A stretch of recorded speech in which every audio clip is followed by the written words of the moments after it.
spinner. Leg stump finds a gap. Can he hit the stumps? Oh, I reckon he was out, but that'll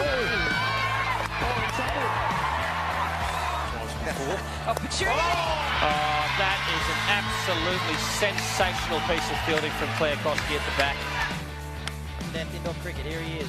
And there it is! He's entered the stats straight away! Fraser McGurk cuts and he's away with a boundary. Nice start to his domestic 50-over career.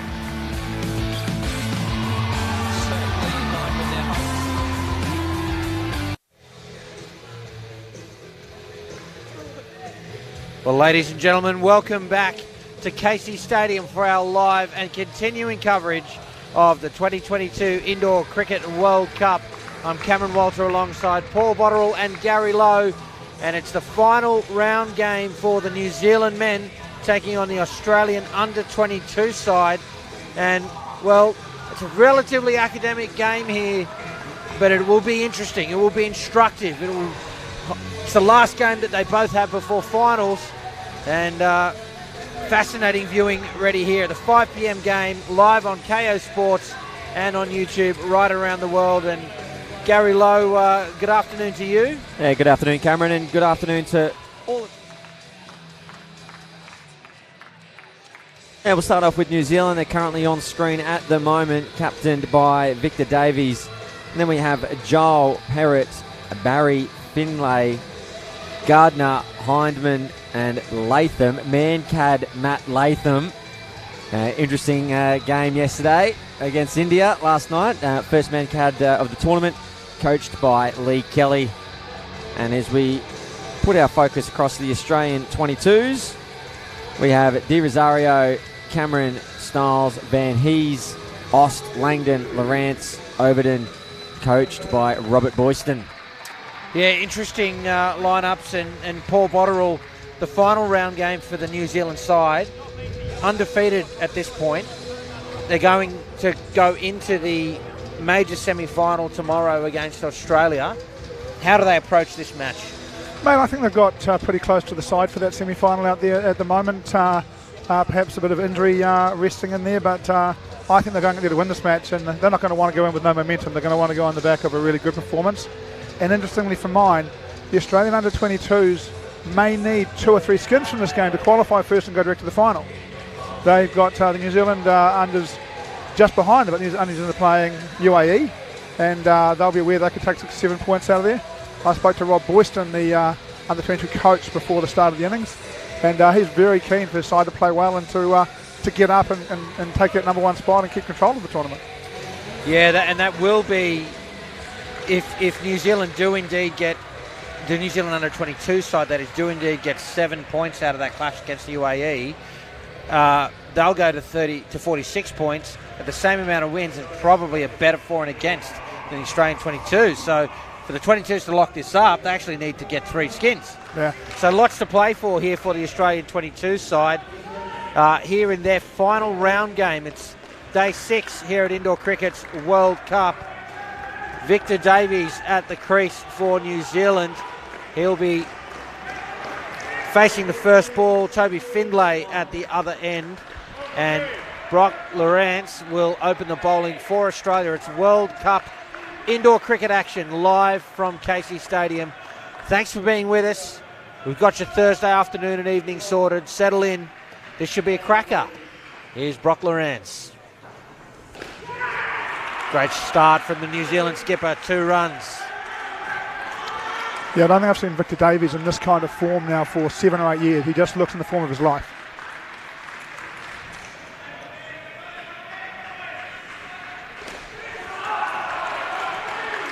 Two runs to start for Finlay. Both he and Davies full face to the bat. Great contact, and they're both away, Gary. Yeah, not here to muck around. Busy between the wickets, good early contact, good confidence. Driven into the ground and spills into the net for 2.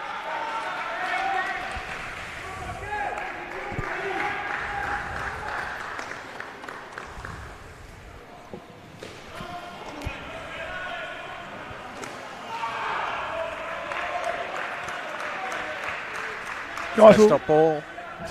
Guys, we're joined in the commentary today with interviews with the Australian captain Rob Boyston and Jesse Ryder from the New Zealand side.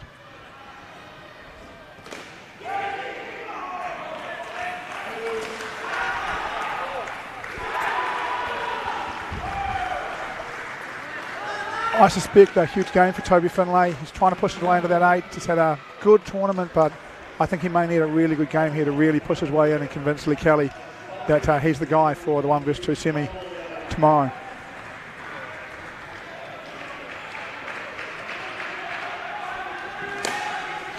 Driven well. 2 runs and a 10-run opening over for the New Zealand side. We're saying this should be an interesting match, lots to play for the Australian 22s, but yeah, gee, on paper you'd think that the New Zealand men's side should get full value here, wouldn't you? Yeah, they should. Sometimes the indoor cricket gods pay no attention to the team sheets though, and they throw up their own complexities. Well, the other thing, New Zealand's dropped a couple of skins, lots of skins against some of the less fancied sides, been pushed pretty hard. Wouldn't the Australian men love their younger compatriots to do that to them here today? Yeah, do a bit of damage too. The Australian Open men's side would love to be facing a fatigued New Zealand outfit, that's for sure. Daniel Van Hees will bowl over number 2. And while the New Zealanders have lost a lot of skins in this tournament, the Australian juniors have only lost to the Australian men's side so far. They've beaten the rest of the minor nations. I expect them to give New Zealand a really good run. Just saw a no ball there for encroachment in the exclusion zone. The dotted circle you can see surrounding the batter. I believe it was Oast down there in the front court that the umpire was signalling to. You see Victor Davies help himself to another 2.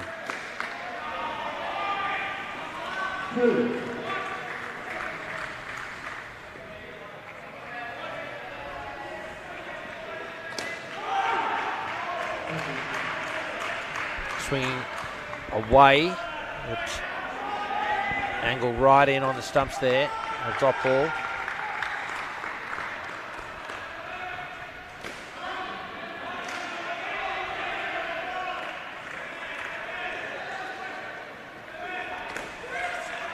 Called through. Lawrence fielding the ball and Finlay complaining. He has right of way, and I know you've made every effort to move out of his way, so I appreciate that. Thank you. Jeepers creepers. Where was that? Yeah, they've got to get it. I mean, I'm in New Zealand, they've got to get tougher on that. Finlay's got to get out of his way. Yeah, that's right. Yeah, I assume when you say where was that, you're referring to where was the every effort? Every effort to get out of the way. I don't know that I agree with that at all. Not only to run into him, but he shoved him as well. And for mine, and then complained. Yeah, and needs a caution. You know, it doesn't. We don't need -5 here. They don't need to be officious. There just needs to be a bit more control over that kind of stuff from these umpires, in my view. Final ball of the over now.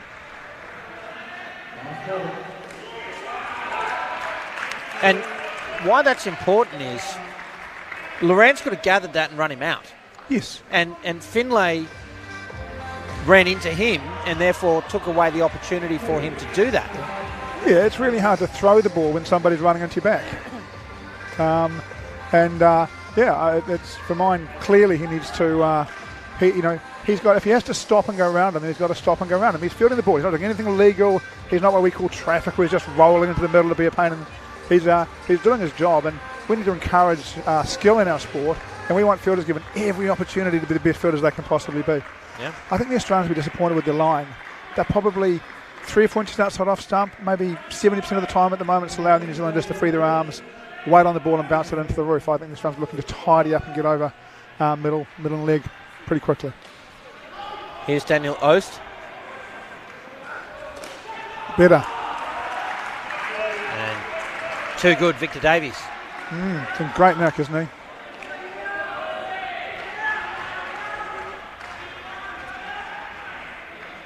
It's his second World Cup campaign as captain.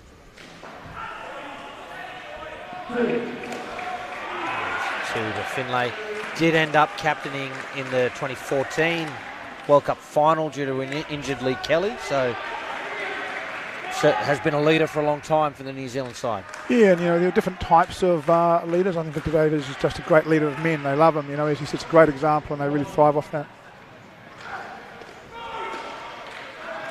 Beaton. What's your view on the discussion we're having, Gary, around the batter getting out of the way? We've had the clarification from the tournament director. They are supposed to do that. It didn't happen there. Yeah, I'll let Danos come through and send down a thunderbolt into the top net, and he's going to have to be quick on his bike here as Davies, he makes good his ground. Yeah, look, Finlay either doesn't understand the rule well enough or just being a little bit mischievous out on court. Certainly no need for the additional nudge afterwards. The fielder legally and legitimately fielding the ball, well entitled to do so. 2 to come. Chance at the top, needed a hit. Finlay through for another 2. Been really impressed with Finlay through this tournament. Young player, as you said earlier, trying to break into the top 8. Exceptional talent. He's had a fantastic season back home, maybe 2 seasons back home, dominant with the bat back home.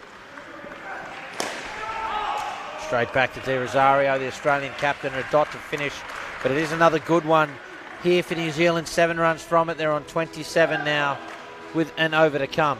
Finlay's dad, Scott, ex-New Zealand player, and uncle Craig, talented out of cricket, played for Central Districts and played a lot of inter-cricket in New Zealand without ever getting available to New Zealand because of the outdoor contracts. So he's got a lot of pedigree and a lot of maturity around him. He's a very mature 18-year-old at the same time. Just hasn't quite done enough, especially with the ball in this tournament. Here his family is there. You can see his granddad there waving the flag. That's his uncle Craig with the hat on. You can see them in the pictures as we stand, waving out, saying hi. Fantastic to see. They've all made the trip. Riley Cameron to bowl the last over. It's down up 2. Had a couple of instances with Riley Cameron coming in to bowl the last over to a pair and really dotted them up and just created an opportunity. Granted, they haven't been necessarily against the New Zealand men's side, Gary, but can we see it again? 2 on the legs. Driven. One of the things, he's joining the rest of his team and he's got the ball 6 inches outside off stump, and what he has done previously is bowl really, really good lines. It doesn't matter if it's New Zealand men's side or India or Singapore. If you bowl tight, you can make it hard. At the moment, that's giving them too much opportunity to free their arms.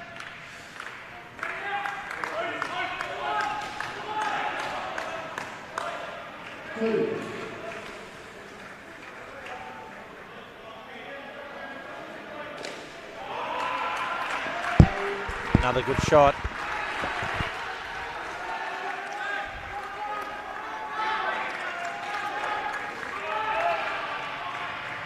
Looking rock solid is Toby Finlay.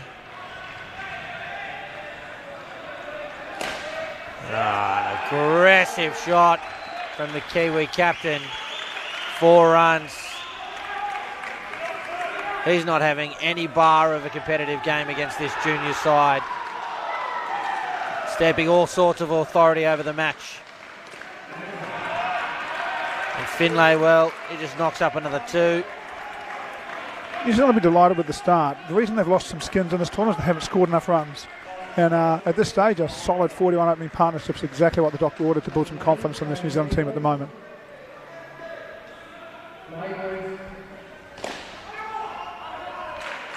A dot ball to finish. 40 runs opening the batting for New Zealand. A perfect start in this World Cup clash against the Australian under-22 men. Thanks for your company, folks.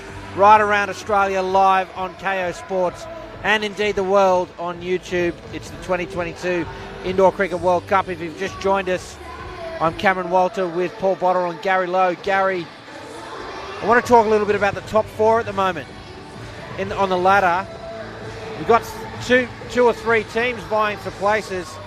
It looks to me as if at this point it's all sealed up. Is that true? Yeah, that is accurate. England won't be able to get there. They've got a game in hand. Even if they win the next game 7-zip, meaning they win and collect all skins, they will only get to 35. So the top 4 pretty well set. You've mentioned it already throughout the broadcast. This is the last hit out for these teams. And it's interesting, New Zealand, when they played the New Zealand 22s, put on 108. They've averaged around 100 to 110 this New Zealand Open men's side, and already they're off to a start of 40 against the Australian 22s. So they're well in advance of where they would usually be in terms of an average. One of the cool things, Cam, it's going to be some great games tomorrow. It looks like an Australia-New Zealand first semi, but India-Sri Lanka in the 3 vs 4 will be an absolute ripper, and England versus Africa. Here's Blair Overton.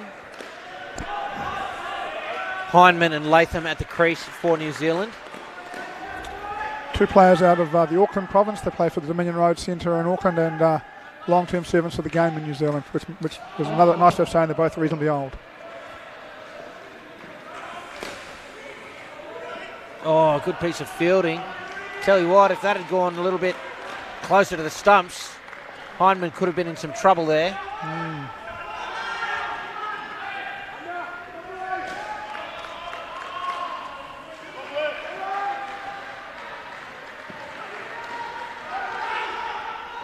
It'll be a dot ball.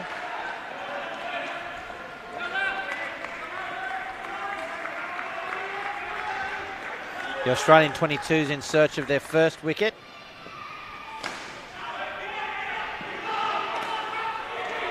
There's an opportunity, but Latham's quick between the creases.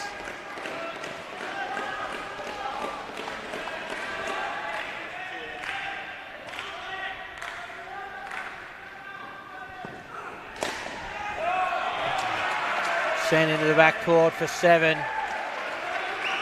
As I said, these New Zealand bats look like they want none of a close encounter with this Australian 22 side. They're looking to just dominate.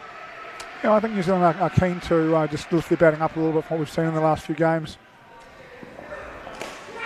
I think they got 60-odd against India yesterday. I thought Stacey Hyman had his best game of the tournament against India yesterday, just coming right at the right time. Bowled with a sort of another yard of pace like he used to when he was a bit younger, and batted very well when India were bowling and fielding extremely well against New Zealand. Of course, Mankad Mats got the Mankad late in the game to steal that one for New Zealand. You a fan of Mankads, Cam? I think if you ask that question of anyone that's played against me back in Canberra, they'll know that I've got more than 1 or 2 of those in my time. I think they've certainly got their place, but as we see Langdon come in, I'm not sure that they have a place at this level unless there's genuine leaving the crease early. I think if you're just using it as an opportunity to search for a wicket, that's a little bit cheap, but beyond that I tend to agree with Nicole Martin's assessment. If you're leaving early, then you probably deserve to get man-catted. Your view, Gary? I think more often than not, if you came in ball 1 and tried to do it, I reckon 99 times out of 100 you'd probably snare it, because most people... I've got a first ball man-catted. Yeah, that doesn't surprise me, Cameron Walter. Yeah. It doesn't surprise me, and you would every time, and it's not like they're trying to get the advantage, it's just natural that they just tend to go, as that's hit into the ground, no runs scored. So I think, they're not trying to get the advantage. It's an indoor cricket, it's a fast game, you just tend to dawdle out slightly, but I reckon if you did it, 100% success rate, I'd reckon, first ball, I reckon you'd get it. I reckon it'd be a great Cam with televised games. If on televised games you had to be out when the ball at the top was at the top of his action, as well as when he broke the stumps. So it's only if you're actually leaving early that you're out. Because at the end of the day, the Indian player yesterday probably didn't leave early. It's just the time it takes for Latham to bring his arm around. His momentum takes him on. That's right, yeah. And I think it's a wonderful shot from Matt Latham. I think that those are the examples where they can be a little bit disappointing. But trust me, everyone in Canberra right now is saying I'm a hypocrite for even suggesting that, because I have banked a few of those. When I was helping Steve... that should be out. It is. The first wicket falls. Langdon, he bowled well. He just stuck at it. Created a little opportunity there. Let's check this out on the replay. Here he is bowling around the wicket. Yeah, a little bit of shape. A little bit of shape, a little bit of angle. Stacey Hyman trying to hit that into the back corner, and the movement takes it away, and he hits it up into the net and gets out. He'd be disappointed with that. International players don't like being caught in the front half off the face of the bat. He doesn't want to hit it halfway up and net and be caught. That's considered a little bit soft at this level of cricket. Well, it's a dismissal they could almost get away with at this point. They were cruising. They're still 14 after 2 overs. Van Hees is going to come in and bowl, but does that offer the 22 something? Is this we're seeing the first signs of a little counter attack here? It undoubtedly gives them the opportunity.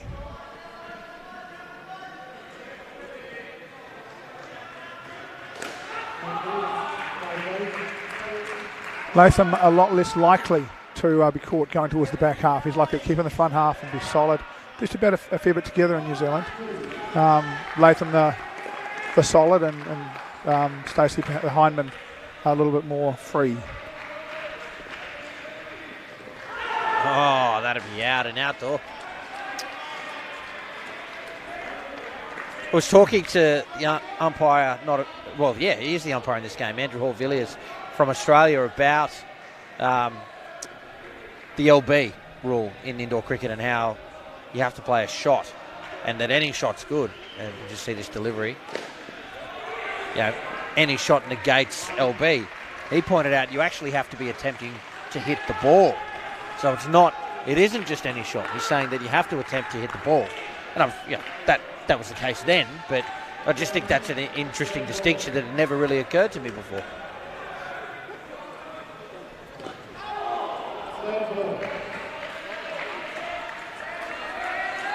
A little bit of pressure building here from the under-22s.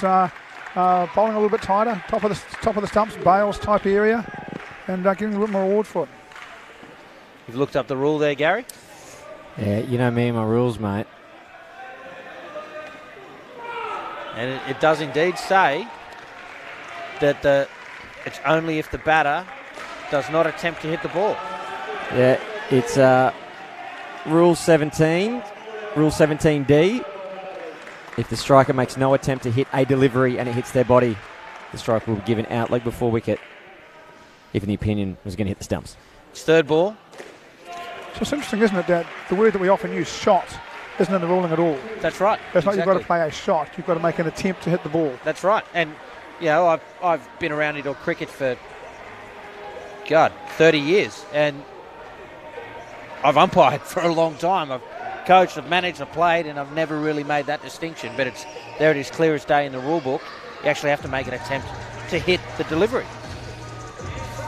And it's just one of those things that's sort of crept into, the common perception. It's almost the same as third ball. Exactly. Yeah. Well, knew where you were headed. Yeah. People have this belief that once you leave, you have to keep running. Well, it's not quite that black and white. So yeah, the word hesitation seems to have snuck in there, but it's not actually in the rule book. Yeah. Lance coming back. Starts with a wide.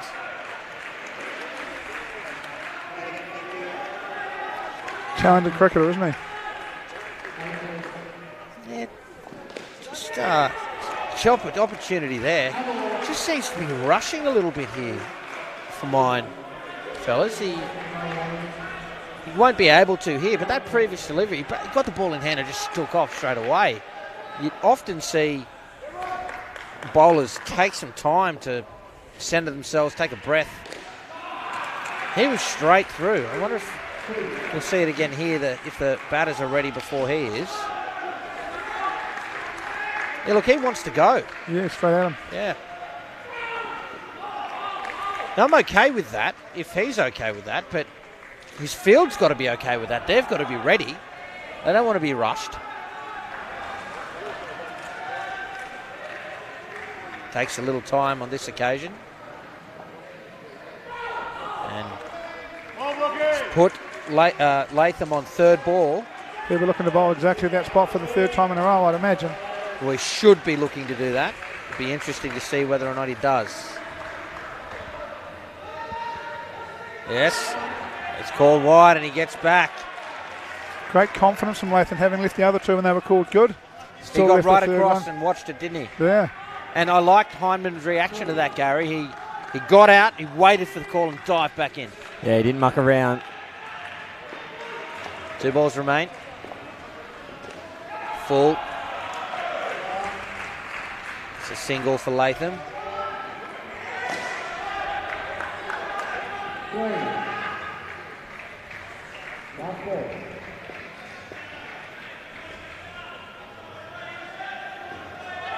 Oh, beaten. It's not a bad over there, but it did go for 9 runs for New Zealand, courtesy of a couple of wides and a 28-run partnership. New Zealand continue on the charge, looking quite strong here, although that was a mini fight back of sorts from the Australian 22s.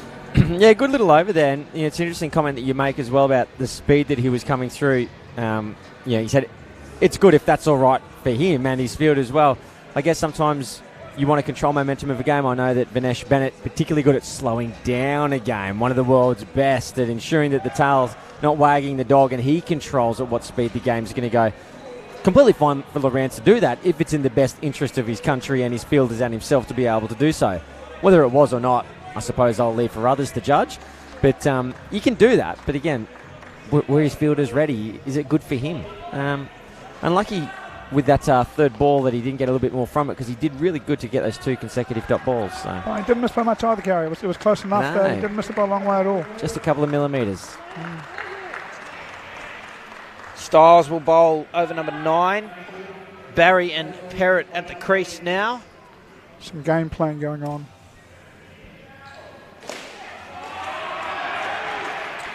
Gardner and Perrott have batted together in nearly every game for New Zealand, both playing in this side and not batting together suggests that either New Zealand are looking at something else for tomorrow or they're just giving some other sides for them to have a look at in the last game.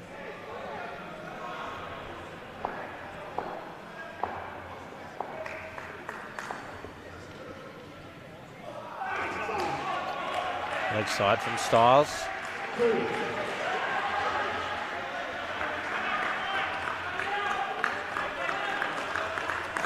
It's cooled up a bit here in Melbourne, here in the centre, with all the rain. Yeah, 16 degrees, 88% humidity outside, Cam. As of 1 second ago when I refreshed the temperature page.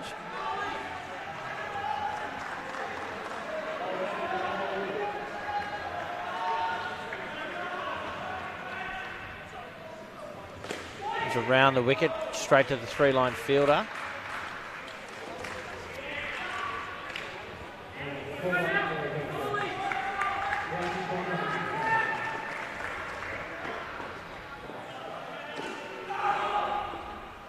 Another dot. This will be third ball, another instance of it. It's the third in 3 overs. The Australian side creating a little bit of pressure here for New Zealand. 22s, that should be out. It is. Well bowled from Styles. Creates a third ball opportunity for the 22s. And for the first time they convert. Straight back down the pitch to Di Rosario. He's not going to miss this. As easy as you like. And bang. Yeah, great bit of work. 22 strike. Great bit of work from the 22s. They'll be thrilled with that. A wicket early in the partnership, and they'll now try and build some pressure on this partnership. I was talking with Guy Coleman, former New Zealand men's player, last night about some of the what's been effective bowling. He's talking about his view from home, watching on YouTube, is that fuller lengths, particularly the change-up, are more effective. That align with your view there, Paul? Yeah, look, Coleman obviously runs his podcast and knows I'm not even a cricketer. From what I've seen, I quite like the quick stuff at the top of the bails in this league so far. Change up a little bit fuller, but they've all got to be straight. You're starting to get wide here. I think you pay the price. Not there. Normally. Yeah, the Inside Indoor podcast it is, Guy Coleman. Yeah, great. That he's interviewed a number of the top players in New Zealand. You got a Guernsey on that not too long ago. Yeah, he must have been short of content that week. Big 3-hour chat I saw. Oh, mate, honestly, I don't know how I remember so much stuff. And certainly for me, I have to listen to them when I'm driving in the car because I don't have an hour and a half to listen to a podcast. But boy, he's done Billy Murray, Robbie Kerr, Wayne Anoka, Tony Chisholm. He really has got through a number of the greats of New Zealand into cricket. Overton continuing. Speaking of podcasts, are we going to see the Yellow Ball podcast make a return, Gary? Oh, I'll leave that for others to judge, Cam. But what I can tell you is that this batting partnership have batted together 6 times in the 10 games. This is the 6th time that they've batted together. So maybe that is a bit of a highlight for what's to come for the next game, as Paul Bottrell talked about.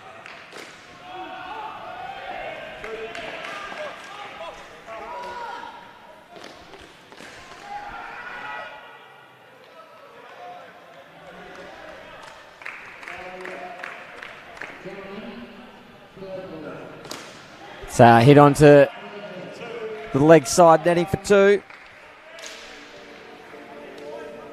Wonderful shot there by Barry. He's on 4, Perrott on 8. Now, as Paul Bottrell was talking about, this batting partnership regularly batting together. And again, the 6th time in this Indoor Cricket World Cup campaign that they've batted in the same partnership. So they're obviously getting to know each other's game quite well. There's something to be said for that, isn't there? That real, not only batting together in other campaigns or whatever, but batting together here in the tournament. Yeah, for sure. And I think at the end of this over, we're going to have a pretty special interview. I'm not going to let the cat out of the bag just yet. But stay tuned. 6 deliveries time. Riley Cameron will bowl over number 11.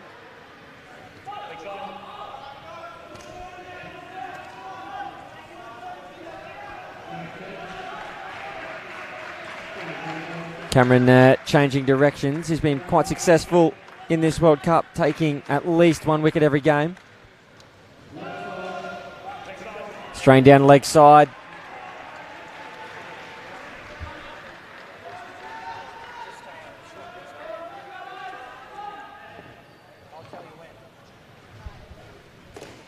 Again, strain down leg. Radar just slightly off here from Cameron. He comes back and a little shake of the head. A grimace. A wrinkle of the brow. Now, I'm not sure if he changed direction there without telling the umpire. Andrew Hall-Villiers wouldn't miss that, would he? But I don't think he changed direction at all. He changed sides. Or changed sides. I think he changed sides and nobody knew. You knew. I could be wrong. We'll have to go back and look at that. Now 1 ball remaining in the 11th over for Riley Cameron.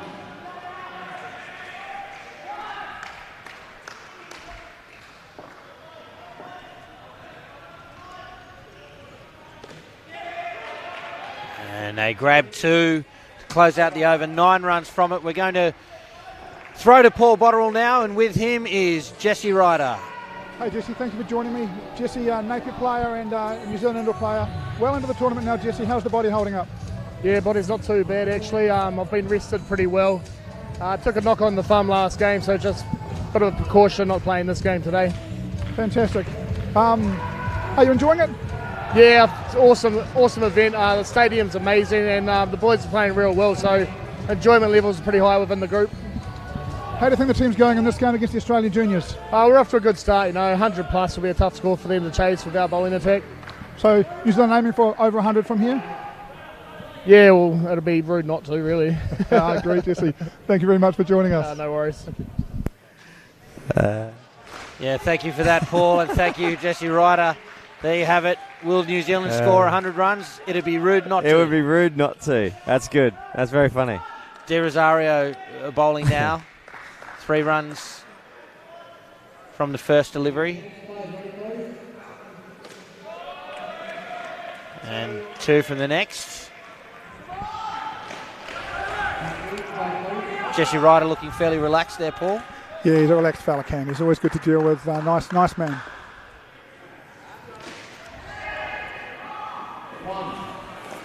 He makes a valid point with New Zealand on 90 when he's answering the question. he can't really say they're going to score under 100, can he?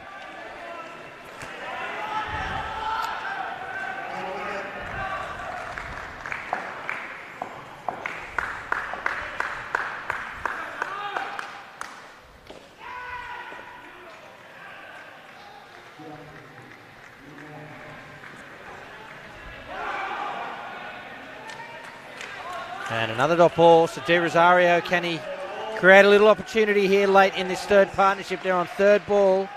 It's another good skin here so far for New Zealand. The score has to change. Full and driven, just over pitching, and De Rosario knows it.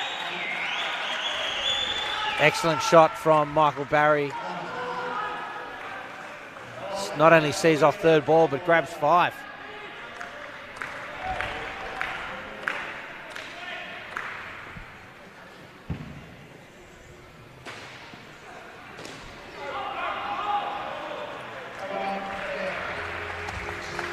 And That's another excellent batting partnership from New Zealand. They've grabbed 31 runs and they continue on their charge here in this World Cup clash. 99 on the board. And we heard from Jesse Ryder there that he thinks that anything above this is going to be tough for this 22 side to chase. And that's a view. This is a really strong batting side, the Australian 22s. Not sure that they face the calibre of bowling in the New Zealand men's side that often, no. Yeah, look, it'll be a great challenge for them. I think that Rob Boyce will be a little bit disappointed in this effort today. This is a really good side, and conceding 103 partnerships, they're probably a little bit better than that. They probably just haven't quite got the ball where they wanted to get the ball. And look, this is part of playing tournament of cricket where you're playing 2 games a day every day for a lot of days, and you're demanding a lot out of yourself every single day. Every team at some stage turns up a little bit flat and doesn't quite get it right, in the field particularly, which is quite demanding in these areas. So we'll just check in with the New Zealand under-22 side currently taking on the UAE. UAE batting first on 61.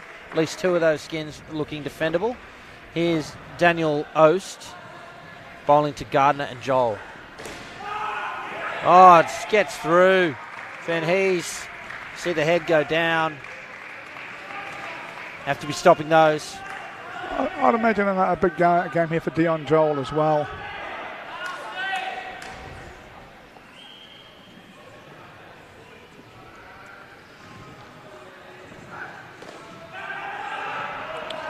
Joel did an MCL about 5 overs into the internal tour for the New Zealand men's side.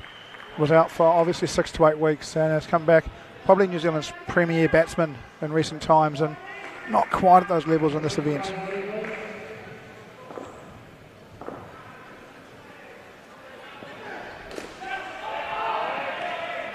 Dare I ask what an internal tour is? Well, the New Zealand team took 2 squads and played 4 games in Auckland, a game in Hamilton, and played amongst themselves. So they played a 5-game series, won 3-2 by Lee Kelly's sides over John Rowden's side, I think. I think they were 2-0 down actually in that series as well. So it's just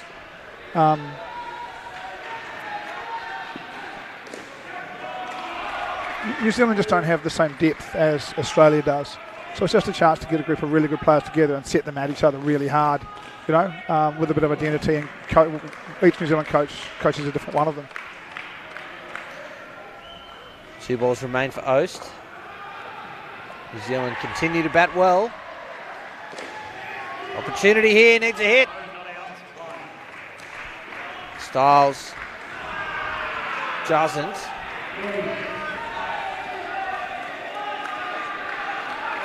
Let's take another look. Possibly in anyway. Joel certainly no slouch. That's quick.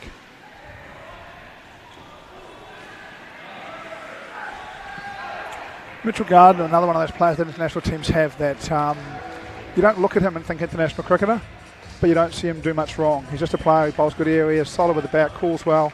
Just a really good, solid cricketer. Looks the same in a Super League game as he does, or an in-house game as he does in an international game. Just doesn't stand out, but plays really good cricket.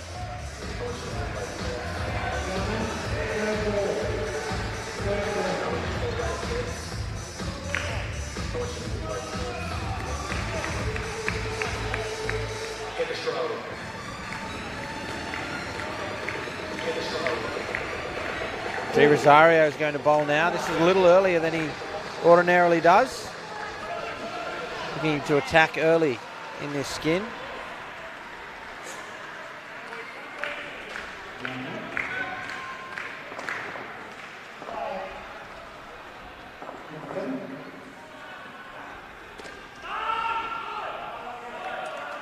Wasn't sure that they'd got it high enough, so the call of no went out.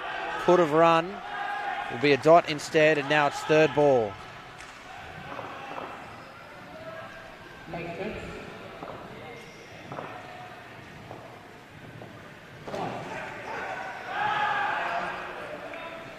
And they get through for a single.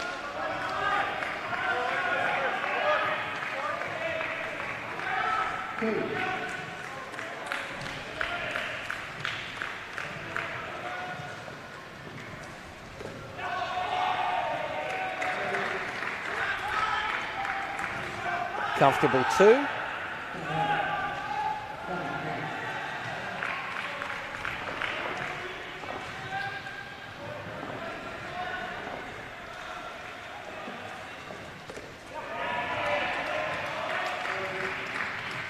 Just not quite flighting it up there.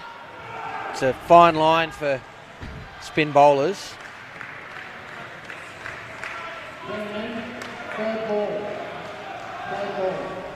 It's much better. Yeah, didn't quite catch it. Was it the wrong one? Yeah, he was right between me and the ball when it bounced, so I didn't pick it out of the hand. Gary, could you see if that was a wrong one? No, I couldn't tell myself. Yeah. But then again, I wouldn't be able to pick De Rosario at the best of times anyway. Yeah, I think it was a wrong one. And he started them up twice. Might be handy for him to show that a little bit earlier in the over, I think. Yeah, there it is. For sure. You know, yeah. He's not a roller. He does get a bit of turn, a bit of bounce. He's a good bowler. There was a period of time there where most wrist spinners in indoor cricket would bowl wrong as a stock ball. Ty Hope's a perfect example. Just bowl wrong and after wrong and after wrong, and the break was the change-up. Yep. And got great bounce with it. Yeah. I think often for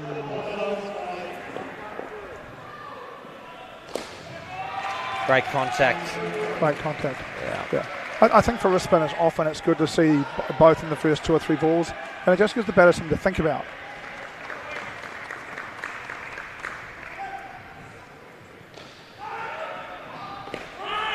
Well, yeah, in particular, if it's a batter who's not that good at picking it out of the hand, or it's just well disguised, they see that they've got both, and that's all they're worried about for the next few deliveries. Which one is it going to be? Yeah, I mean, if the New Zealanders had struggled to pick him, De Rosario didn't find that out to the 5th ball. It would be good to find that out in the 2nd ball. You know? Yeah. 3rd ball. Been impressed with Langdon's bowling. He bowls at good pace, good lines, tough to get away. 3rd ball. That one right at the hip. Gardner up to the challenge.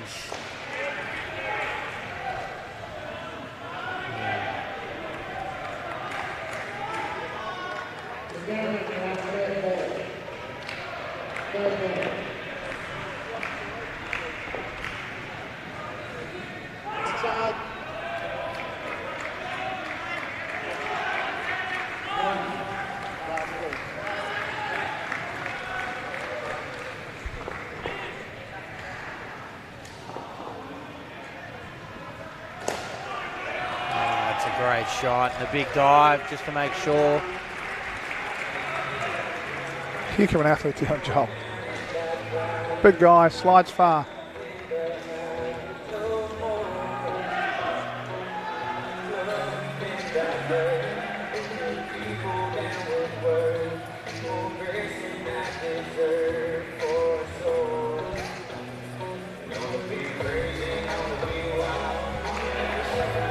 Styles to bowl the final over here in the batting partnership. 122 the total.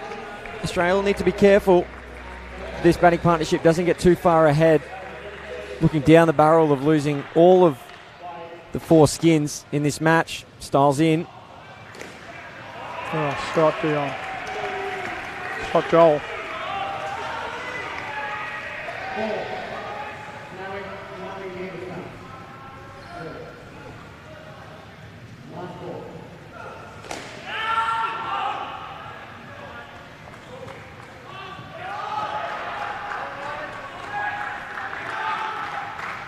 So 4 balls remain now.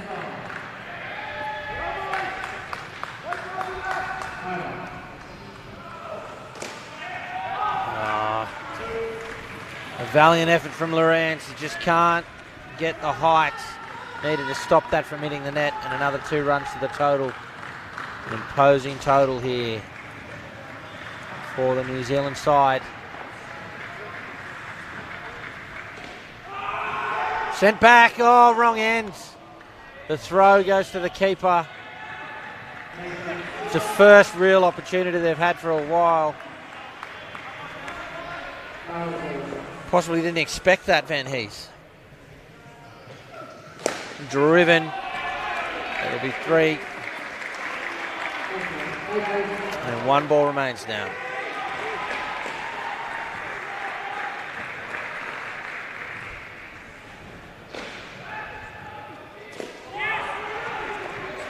Called through for the single, and 130 runs batting first for the New Zealand men's side. A dominant batting performance it was from them, and you'd expect that of the New Zealand side against the Australian junior side. Work to do for them in this run chase. Don't go away, it's coming up soon. And, well, if we looked at a highlight reel of that, we're going to see a lot of authoritative drives, some great contact, full face of the bat. Let's take a look now. Here's Victor Davies. Bang, that was late in the pair. He was very keen to stamp his mark on the match. Yeah, another one into the backcourt. That one a low, flat 7. This might be a wicket. Yeah, that was the catch. Langdon across Hindman there.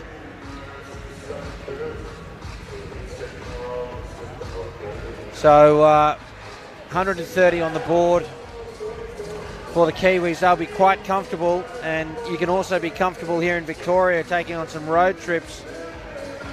You can travel across Victoria, experience the region's stunning landscapes, historic towns, and renowned food and wine. But we're looking at Phillip Island and the Penguins.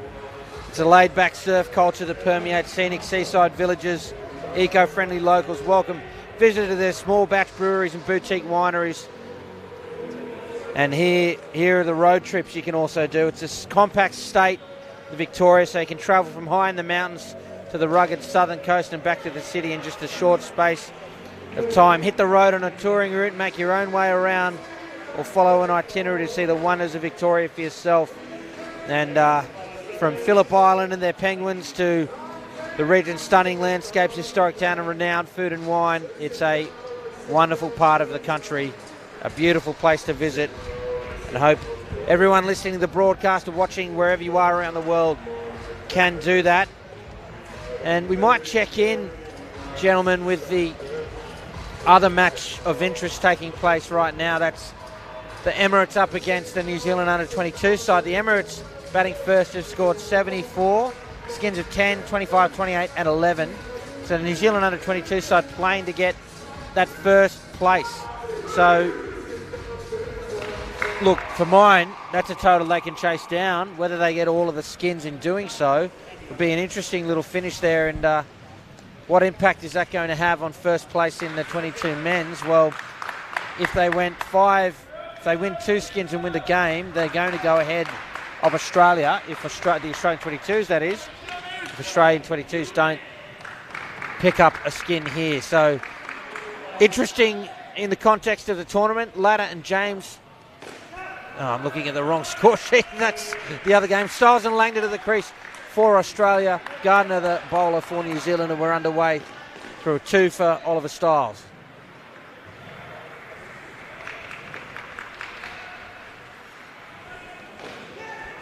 Gardner, an outswing bowler. Interesting to see. Every team in this tournament's been pushed really hard and played a lot of cricket. I wonder how strong a side New Zealand 20s know to put out, because they've been having to win game after game after game after game. They may well have had to play a few different players in this game, and that chase may be a bit harder than we expect.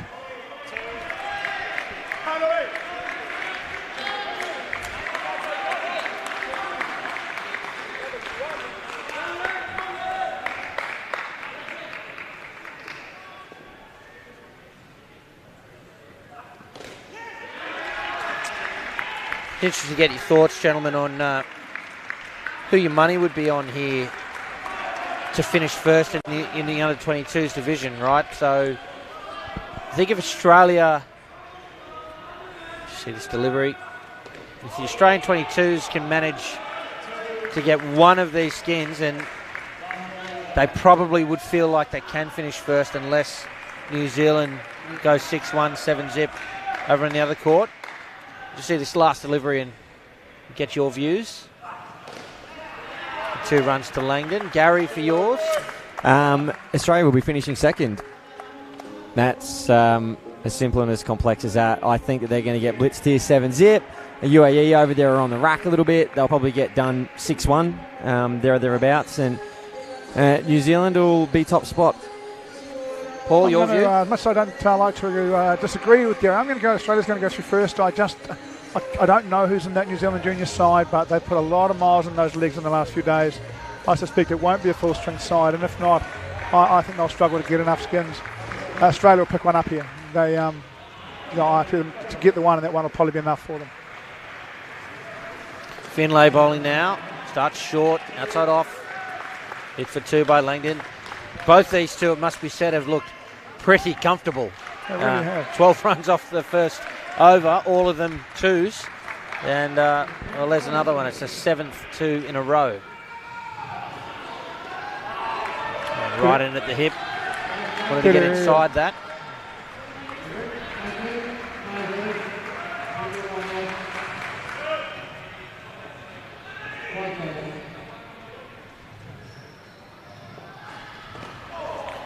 Beaten. So as soon as I say 7 2s in a row, Finlay puts Australia at the 22s on 3rd ball. I want to see if Toby Finlay here can find the yard he normally has and get this through at waist height and seaming. Right in at the leg. Styles good enough to get bat on it through the gap. And away for 2. That's good pressure batting. Toby Finlay has just been a little down on pace in this event. Had a couple of front foot no ball issues early and just doesn't seem to have quite got through. Notice New Zealand coach John Rowden on the back net while he bowls. Oh. Leg. Yeah, a signal from the umpire there that's hit the pants on the way through. Had to, otherwise it had to be a wide, yeah, right? That's right. He was standing on the line. Had some dissatisfied punters behind us, but yeah. Oh. That's what we expect from Toby Finlay in New Zealand. That has gone late. That's a little bit brisker, and that looks harder to play. That's a fair rock. Have a look at this, folks.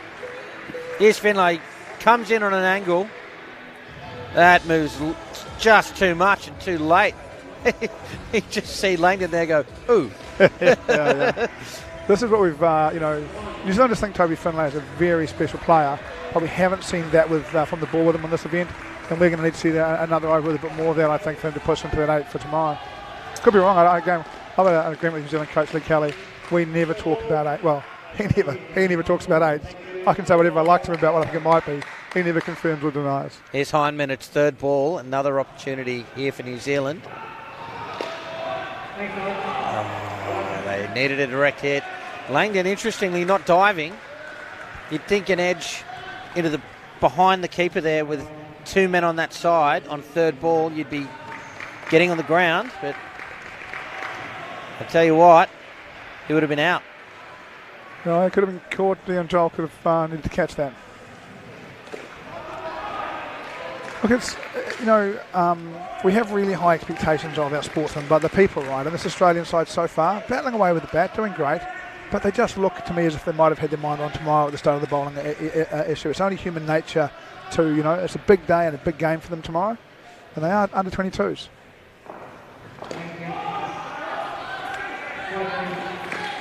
Hyman bowling better yesterday than he's bowled all week, but also found a bit of shape and then found a bit of pace, which we haven't seen from Stacey for a few years. Let's see if he can bend us back here and get one through as well. So 3rd ball once again.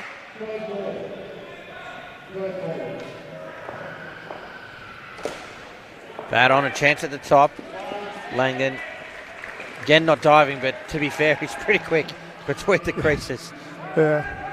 And he did see that the flick from Stacey Hyman was 2 metres wide. Yeah.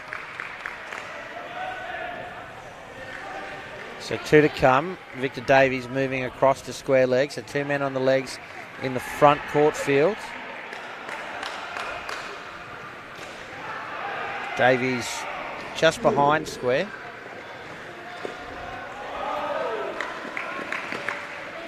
Watchfully played, a dot ball. Hyman just rolled his fingers down that one, just cut back a little bit. That's why Victor's over there. We're going to see another cut of this ball as well, I'd expect.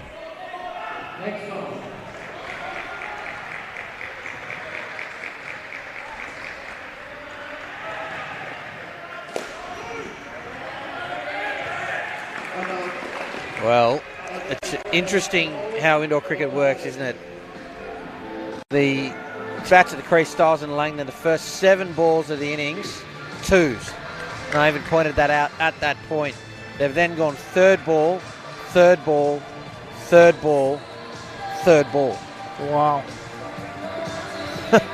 In a row. It's one of the things, if you're watching this at home, right, that you can bear this in mind, right? That small changes can affect the impact of impact the game quite heavily. Change a line, bowl a different area, and people who look really comfortable can start and look like batting's quite tough, and it does look a bit more like batting is quite tough out there. So here it is, the fourth third ball scenario in a row. Driven flat, they get through the Australian 22s. And all those dots that they've just bowled in the last little patch have really stemmed the flow of runs. They're only 20 despite looking okay. And get through and break the sequence of third balls.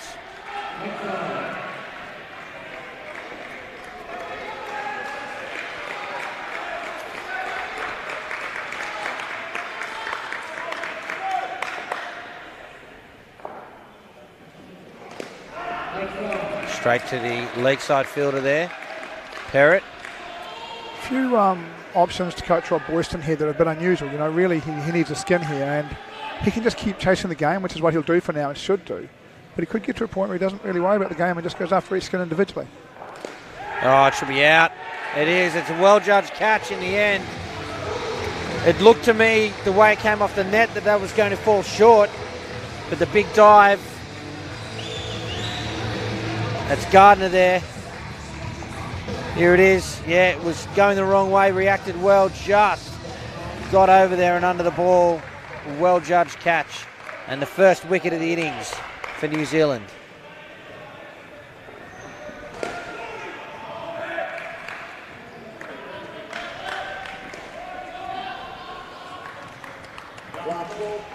Eventually, a dot ball.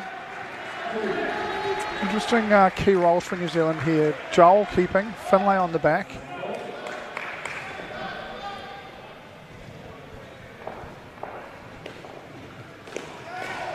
Oh, good touch there from Perrott.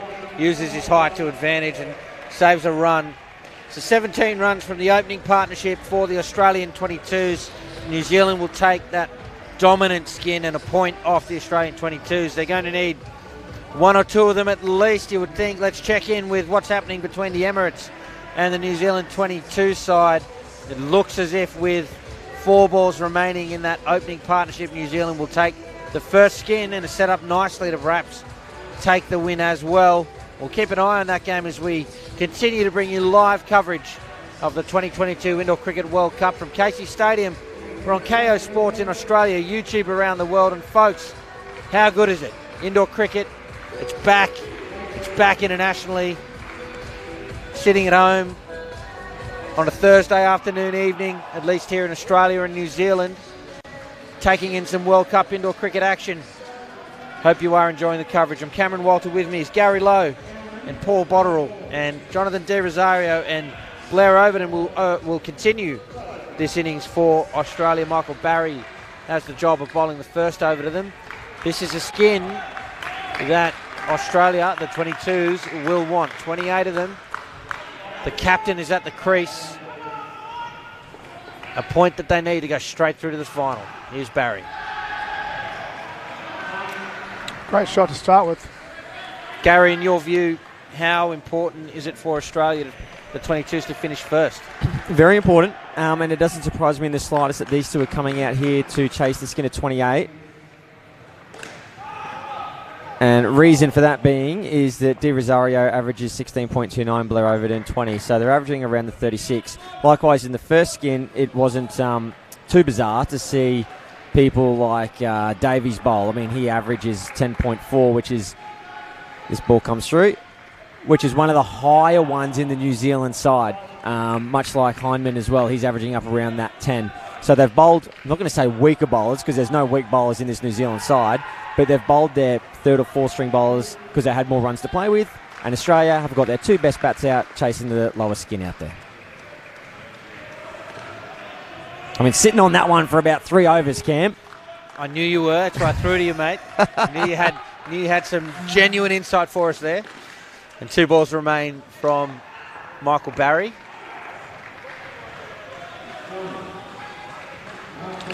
Yeah, we saw Michael Barry bowl the ball of the tournament.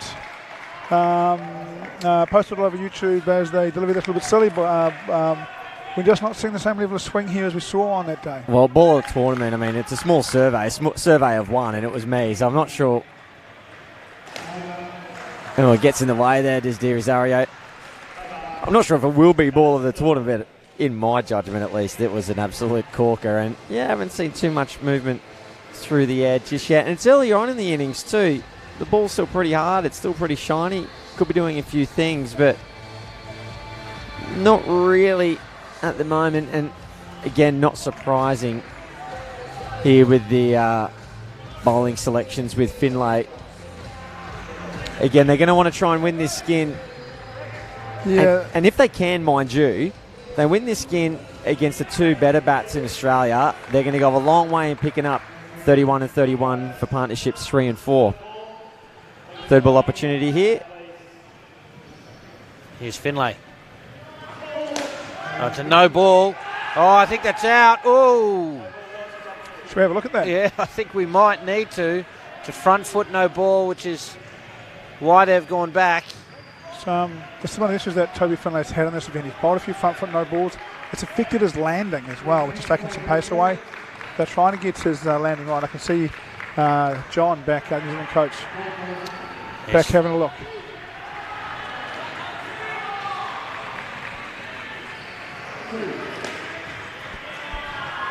It's just fallen, guided into that offside net for 2. I mean, bowling a no ball on a third ball opportunities average, and the batting pair immediately know they don't have to do anything. And now Toby Finlay's coming in and bowling that yard slower because he's worrying about his feet. And this is the battle that's going on for him all tournament. And New Zealand just need him to have some confidence here and get through his action and get the ball down there with some degree of pace.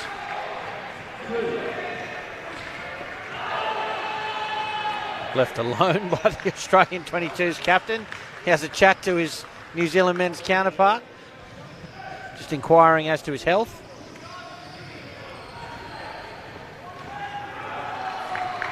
Two to come now. Another no ball. It is a front foot again.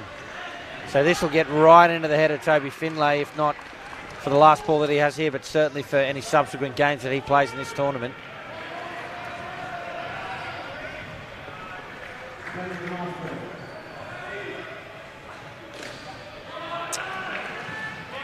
Just how good a bat is Jono De Rosario? A bit of fair, short and wide, bit of width, no problem, but just got such a brilliant temperament and looks in control. Well, the batting of De Rosario and the bowling of Toby Finlay and the no balls has put Australia right in the running to get the second skin, and they'll be pretty excited about that.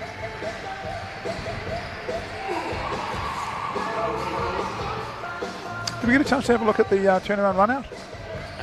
Don't have that replay, unfortunately. Oh, no worries. We'll watch that back with interest, I'm sure. So people at home have probably already done so. And hello, Andrew Hall-Villiers, when you watch this back later. Another great shot from De Rosario.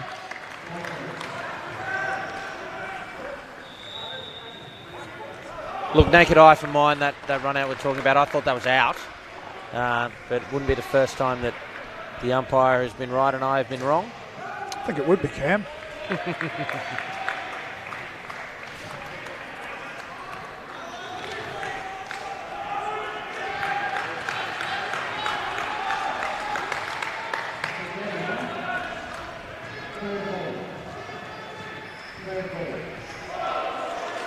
A little bit of late swing there from Corey Perrott, making batting pretty tough.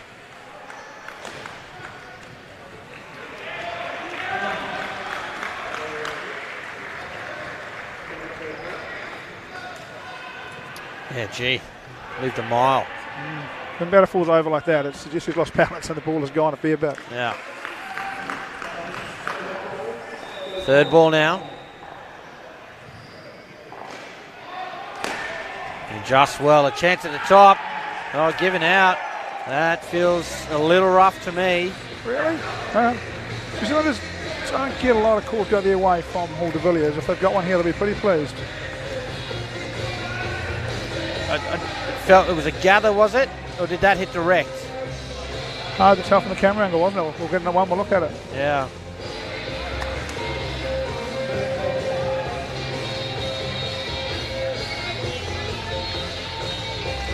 Wow. Let's have a look.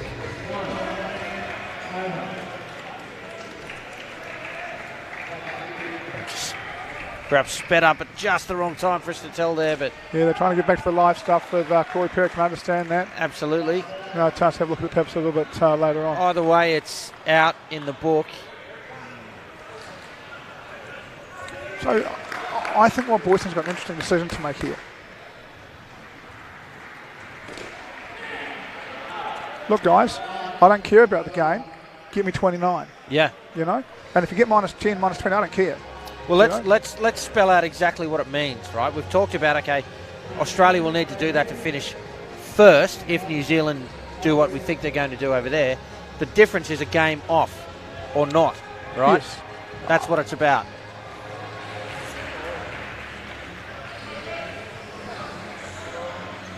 But one of the things with this that I don't think Australia or New Zealand will mind the extra run against what's a good South African side. They'll keep them honest, but I don't think either one of them will mind the game.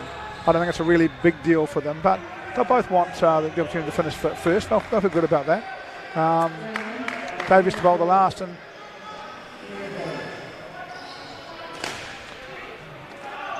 A sign, perhaps, of some intent. yeah, the dot ball might just be starting to take it too far away. But I don't think there's anything to lose here for the Australian juniors. If they're going to win the game, they're going to get more skins anyway. So perhaps if they're good enough to get some more skins, they could take a risk here to chase one.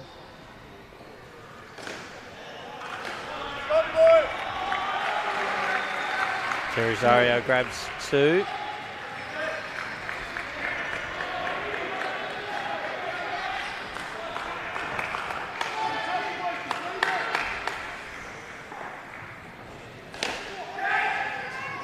Smashed that. Yeah, a bit of intent. Yeah, absolutely. Grabs 3 balls remain. I need 11. So if it was me, I'd be telling my guy here that look, we're going downtown. If you get out, you get out. You don't have to get out, we'll just close it up and bat out from here, but let's go downtown, let's ball and see what happens. Victor Davies will know that.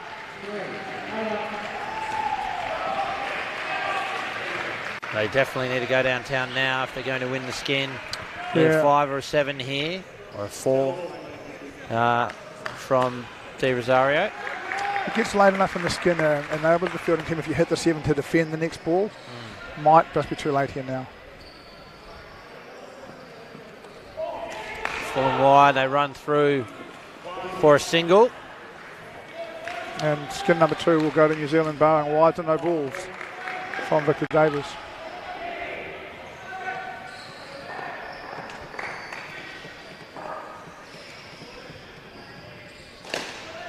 Straight into Perrott in the front court. He's a presence there. It will be a dot to finish.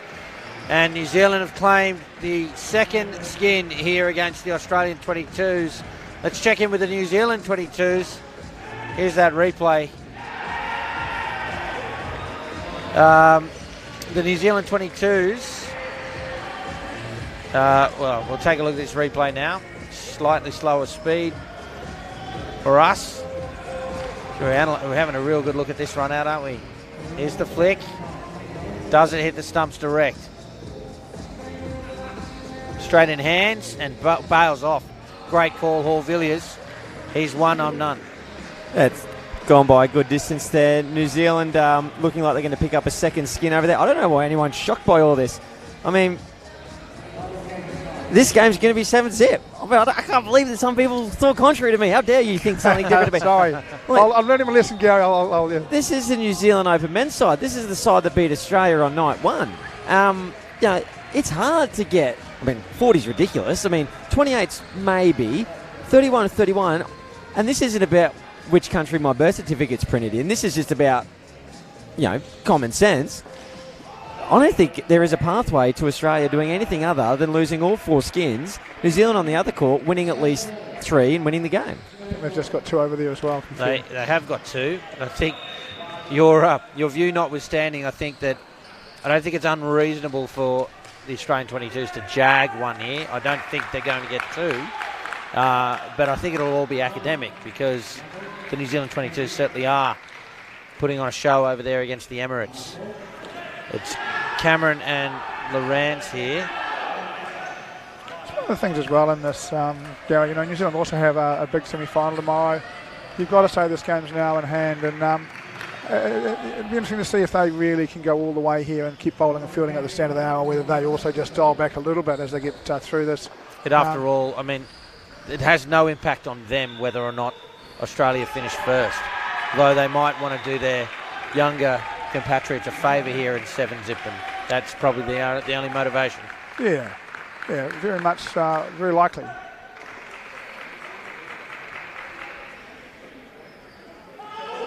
No ball off the pitch. A little bit of bend for the first time for a little while from Barry. That one did bend back.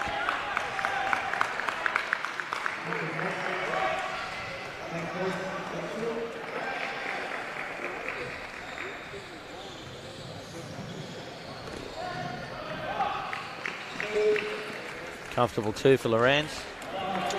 I guess in this side, Cam Lawrence is the guy that if they need some runs late in the skin, the guy that's going to hit it is going to be Lawrence. Oh yes. He hits them, they stay hit. Great shot from Cameron to finish the over. 10 runs from it. A good start from the Australian 22s in pursuit of this skin.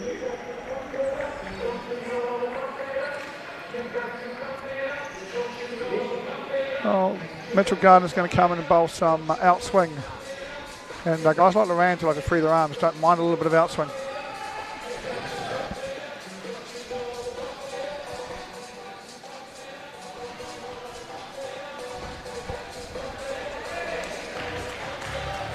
It will be an interesting over.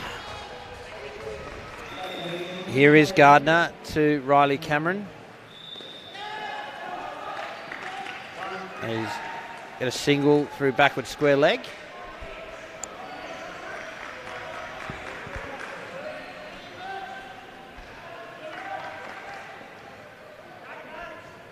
Australia will be very interested to get this skin up around that 18-20 mark at the end of this over.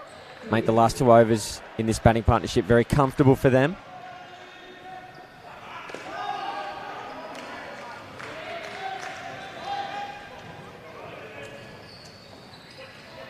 Watchfully played.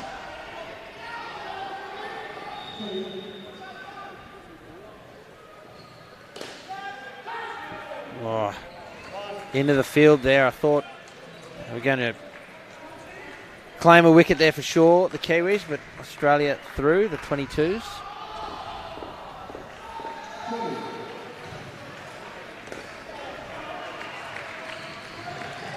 And another excellent two from Riley Cameron. He looks strong off his legs.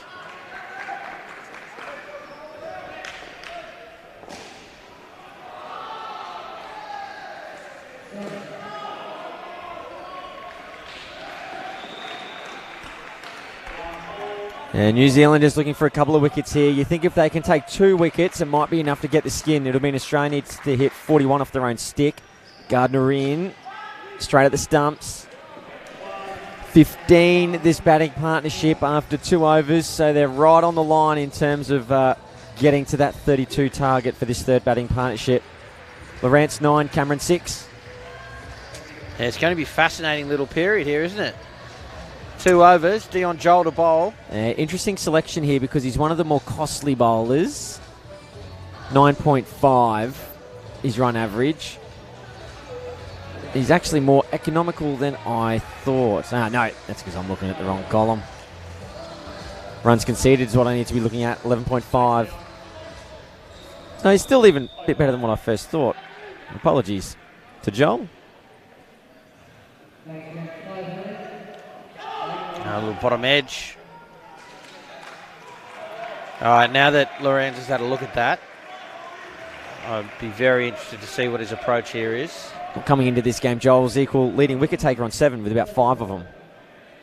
Yeah, he came straight at it, and that's excellent fielding from New Zealand, and that's the difference at this level. The New Zealand Open men's side, that was hit with some force straight into the hand there. And what a piece of fielding it is. Oh, everything about that. Beautiful to watch. Yeah, important, good little read there from the receiver as well, coming forward to claim it. Finlay on the move.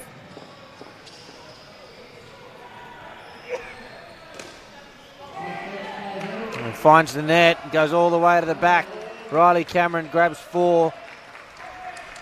Rock solid. That's an important shot, that one. Keeps them in the hunt. Sure does.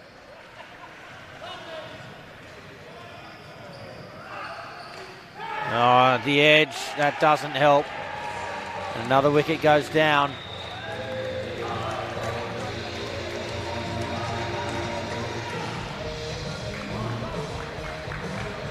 And on the other court, the New Zealand 22 is about to surpass UAE.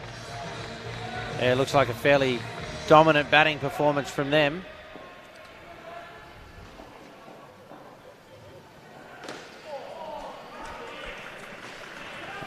Riley Cameron, he's just going about his business.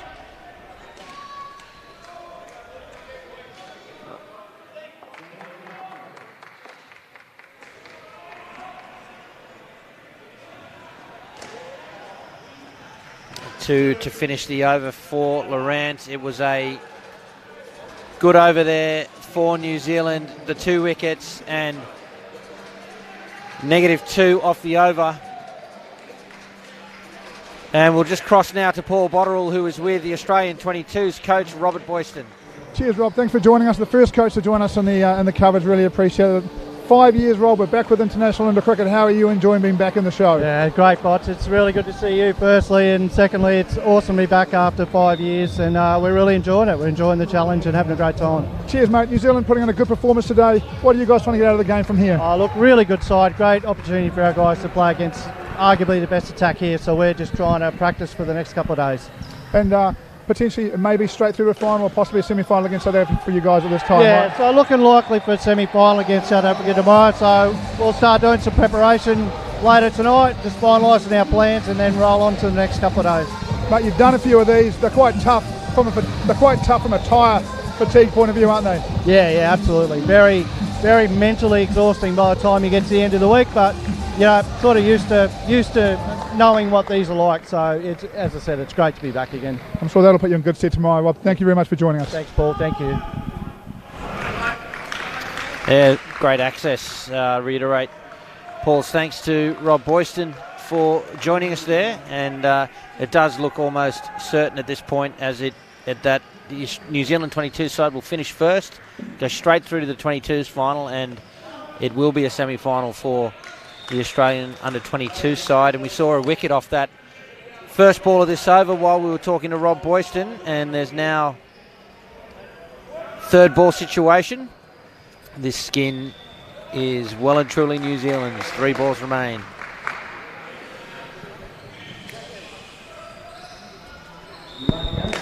Driven, chance at the top, but it will be 2. Third ball seen off. For me, Cam, best performance we've seen from this New Zealand side since game 1 against the full Australian side. They've been really good out here today.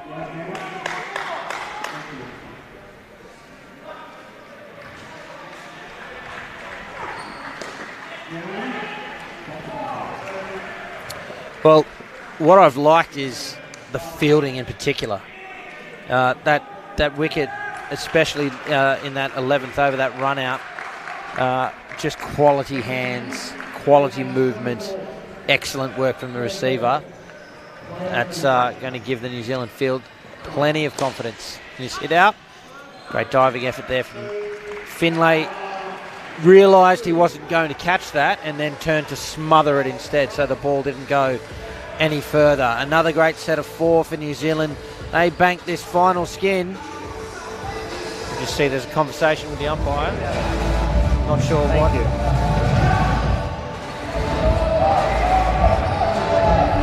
Okay, looks like there's a little bit of chat between Lorenz and some of the New Zealand side. No, Lorenz doesn't look that happy with it. Oh, really? I'm surprised at that, to be honest. There's these kind of games are always pretty hard, but they're not normally nasty New Zealand-Australia games. And he does look like a couple of guys are trying to calm him down over there. Not that he looks crazy. He doesn't look happy at all. Well, he was certainly unhappy when he was talking to the umpire. And let's take a look at what's coming up. We might listen in to the umpire. Be mindful, obviously, and we'll get through this game together. Thank you. No, all good, thank you. I'll be honest, I cannot hear what's being said, and there's allowed to be passion in cricket, okay? So you're allowed to have two teams going at battle, okay? What I don't want to do is just cross that line. That's all I'm asking for, and we've got one partnership to get through. Let's try and do that for me. Yeah. I think all that's fair enough. Yeah, I certainly hope that both sides put that away and get on with playing good in the cricket. I didn't see what happened. I'm not quite sure what it is. Anyway, we're ready to get underway. Van Hees and Oost at the crease for Australia. Here's Hindman. Just getting a little bit of shape back into the body, Stacey Hyman now, starting from about middle and bringing it back into the leg. Hard to play.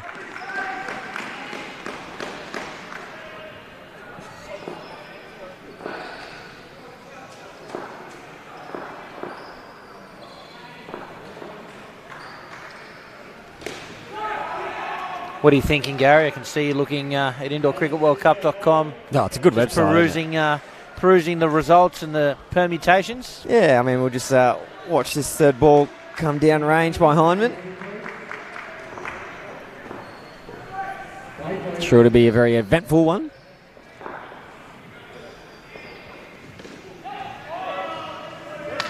Or maybe not. Yeah, look, this result doesn't shock me. And we certainly got that loud and clear. Yeah, like Australia 22s, they lost to the New Zealand 22s pretty convincingly, 82 to 112, right? And New Zealand smashed the New Zealand 22s 108 to 63. This New Zealand side also beat Australia Open Men's. Yeah, I'm not sure there was ever any question that they were going to beat this side. Zip. Yeah. Easy. If it is the way it's going now, it will be New Zealand juniors qualifying first and Australia juniors qualifying second, Gary. Yeah, I think it's already stitched up. They've got 3 skins over there already and well into the 4th. Yeah, New Zealand will go 6-1 at least, if not 7-zip over there, the 22s. And that puts the result beyond doubt, irrespective of what happens in this last partnership.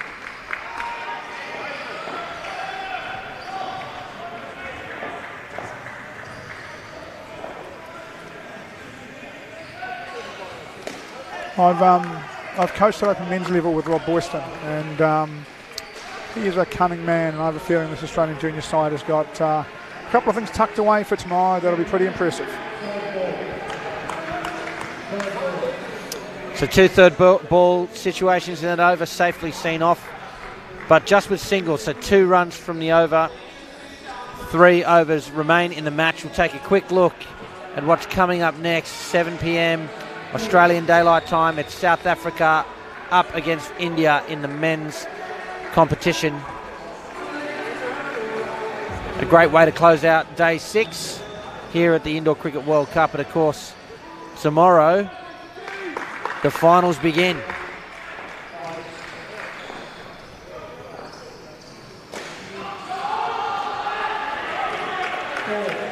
Oost starts with 2, the first ball of Dion Joel's second over.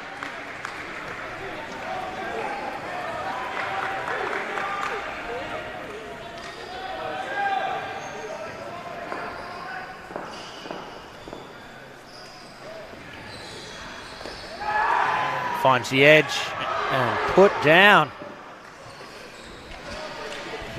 Joel gets down there and gives him a high five, but that's...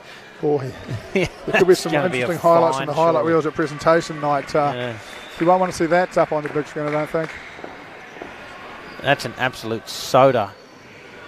We just missed a wire from Van Hees. A soda? Yeah, drink it up. They don't have that in New Zealand? No, mate, we're simple people back in New Zealand.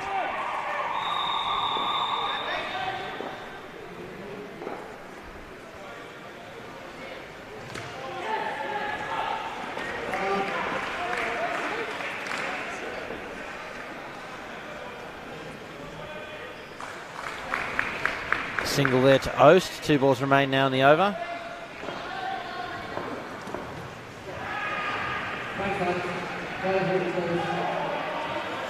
getting to that stage, Cam, where for both sides now, there's a bit of an eye on tomorrow, just to make sure no one gets hurt, you know.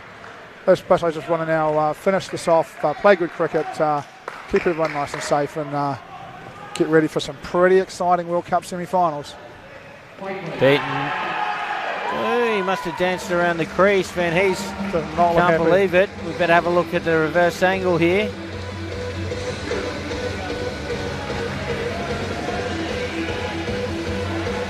He's out of his crease there.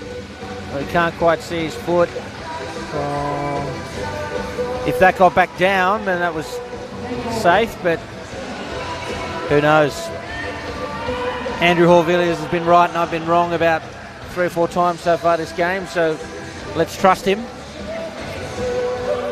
Happy New Zealand fans in the crowd.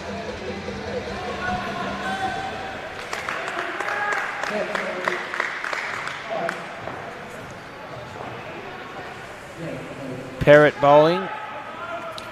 Cam, do you know if there'll be a Starts with a grandstand? dot that we've just missed.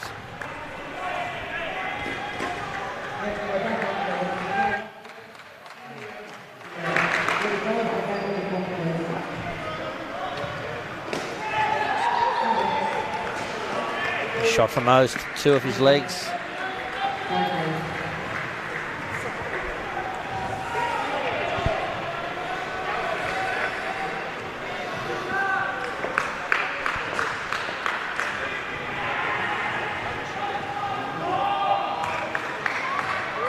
That's a fair delivery, that is. That's just snuck in there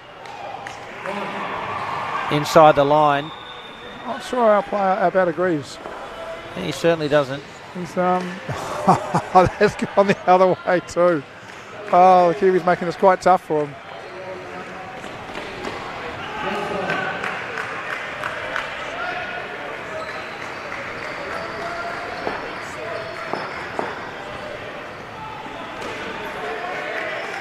That was third ball, safely seen off by Van Hees. And one to come in the penultimate over of this New Zealand and Australia under-22 clash. New Zealand men's side.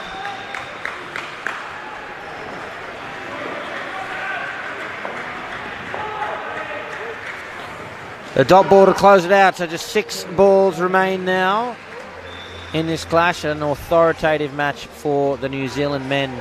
Their final round game as their mind starts shifting towards a major semi-final tomorrow against the Australian men. And we will look at when those finals are happening, folks.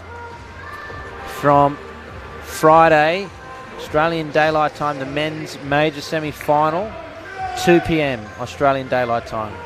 For the 22s, their game is at 12 p.m. Australian Daylight Time. The Australian 22 men will be up against South Africa. So exciting day of finals cricket live on KO Sports and on YouTube.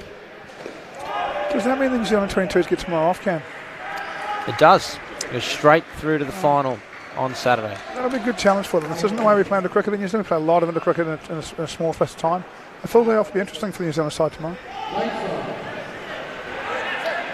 I think that's a disadvantage rather than an advantage. I do think it's a disadvantage rather than an advantage. Paul Anderson, a very experienced coach. I'm sure he'll fill the time in, but I think they'll be more comfortable playing tomorrow, to be honest. I'm sure they'll get some bodies rested and all the rest of it. Maybe it's why they could put a full side out there. They get tomorrow off, they get to rest some bodies for a day. That is an advantage.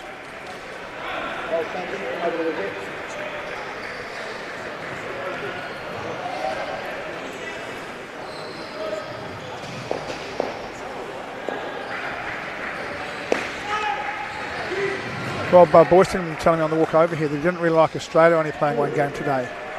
That he didn't think it was ideal for them to be in the hotel most of the day. I think once you start playing cricket, staying in the rhythm of playing cricket can be quite handy.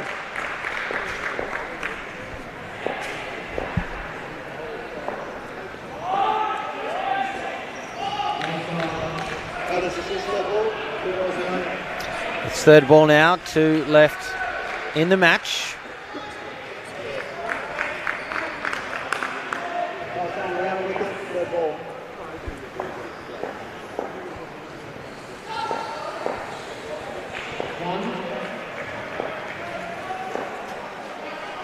Matt Stad right up in the stand. Direct hit, run out off his own bowling. Too easy for the New Zealand men. Oast, of course, he had to go. It was third ball. Here's the replay. Straight back down.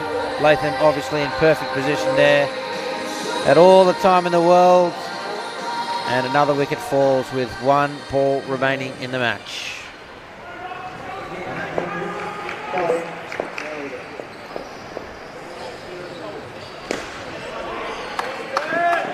Down up 2 to finish for Daniel Van Hees.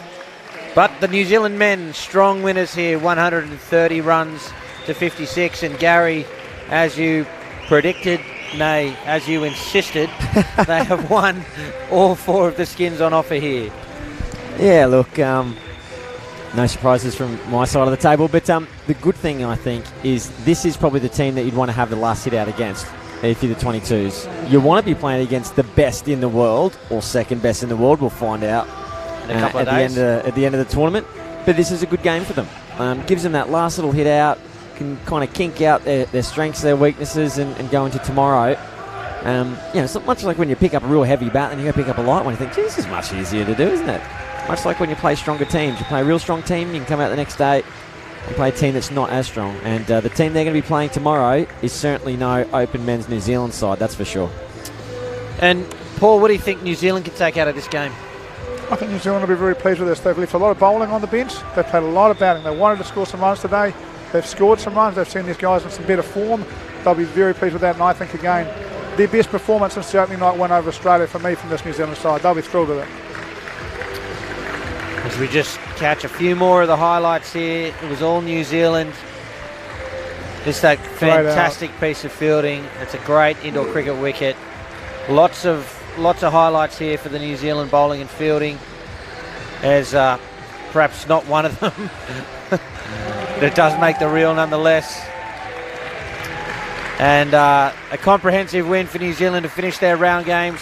They have booked a spot in the major semi-final against Australia. Again, that's 2 p.m. Australian Daylight Time tomorrow. The Australian 22 side, they'll be in a semi-final against South Africa, the 22s, at 12 p.m. Australian Daylight Time. We hope you can join us then. And of course, for the final game coming up next, 7 p.m, South Africa up against India in the men's division. Until then, for Paul Botterill, Gary Lowe and the rest of the broadcast team, I'm Cameron Walter. Thanks for watching. Cheers, Cam.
great piece of fielding.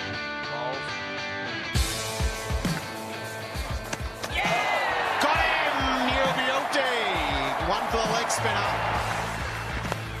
Leg stump finds a gap. Can he hit the stumps? Oh, I reckon he was out. That'll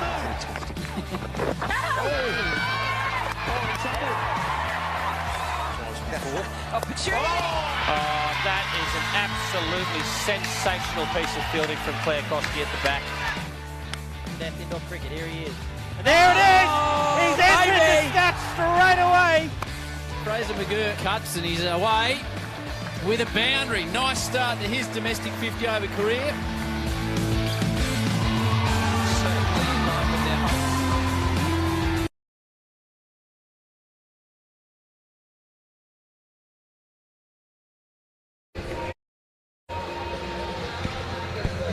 Well, good evening, ladies and gentlemen, and welcome back to Casey Stadium for the final game of Day 6 of the 2022 Indoor Cricket World Cup. I'm Cameron Walter alongside Gary Lowe and Ahmed Khawaja. We're live on KO Sports here in Australia and on YouTube right around the world. Thanks so much for your company as we close out Day 6 ahead of tomorrow's finals series. Tonight, it's India up against South Africa. And no placings on the line here tonight. India have definitely finished in the top 4 and South Africa in the plate division.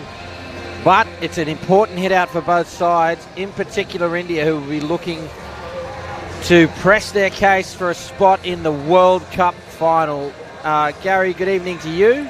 Good evening, Cam, and good evening, Ahmed, and good evening to everyone right around the world. Why don't you take us through the lineups for tonight's matchup? Sure, we'll start with India as we can see them in the bottom of your screen as you look at it. And special thanks to team management from India for going through team pronunciations and allowing us to call the plays. We'll start with their captain, Girish, and I know Ahmed Khawaja might have some inside news on him perhaps. Got Yatish, Ruman, Uriz, Suraj, Namshid, Vijay and Davik. And Davik was actually very giving of his time earlier on in the week, coming over for a couple of interviews, and we certainly thank him very much for that. And we move across to South Africa. And they have been entertainment central here this week. We've got Olivia, Venter, Viviers, Lauber, Crushaw, Brink, Vanderlyn and Grayling. And Rudy Grayling has been on fire. One of the best bowlers in the World Cup.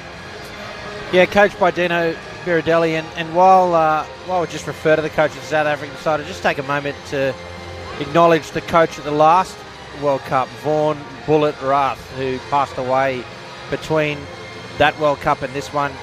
I knew Bullet, a great guy, and meant a lot to the South African indoor cricket community, so we're certainly thinking of Bullet tonight and of all his family as well. And no doubt South Africa looking to do him proud. Ahmed, good evening to you.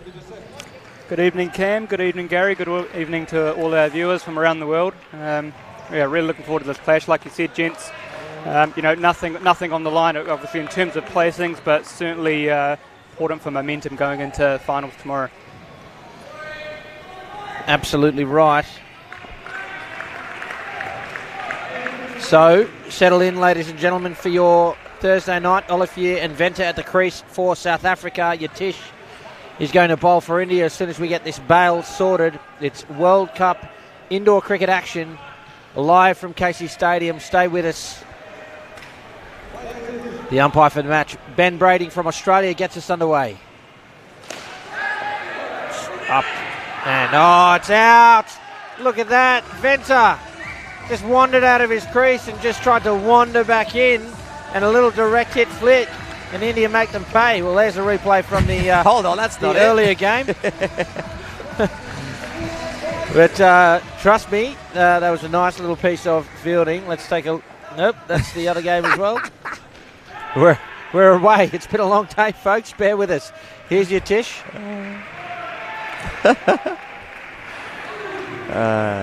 A single there to Olivier to get his match underway. I want to talk a little bit, folks, perhaps at the end of the over, about what we can look forward to tomorrow. So here's your Tish again. Oh, gee, India here to play. Looking ready there in the front court. Well, that's the third time. They'll get it right. They're working on it. They're working on it.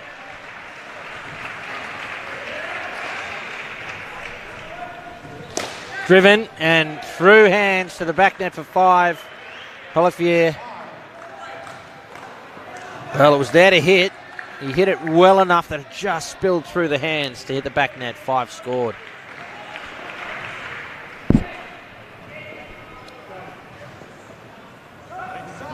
Left alone, it will be a wide. 1 ball remains.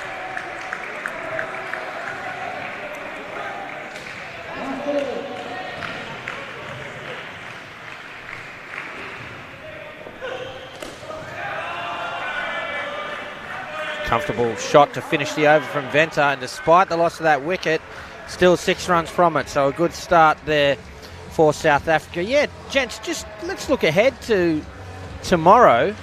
We've got the final starting from about 2 p.m. Australian Daylight Time. It's going to be India and Sri Lanka in the minor semi-final. Now, what a turn-up that is. 2 sides pushing into the World Cup group for the first time, and that will be one of the best games all tournament. Yeah, I'm just trying to have a think at previous World Cups. I'm sure that's probably 2 Asian sides playing out for the cup stage. But yeah, I mean, India have been playing some fantastic cricket. And Sri Lanka, of course, finalists in, I think it was 2004. Yeah. Correct, yep. And here's Davik.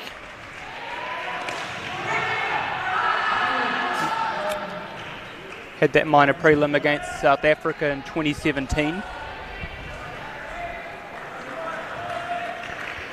Gary, no doubt you're looking forward to that clash as well? Yeah, I am, as David comes in. I think interesting for this game as well. This one goes down the leg side, but ball good. Very strong explanation there by umpire Brading.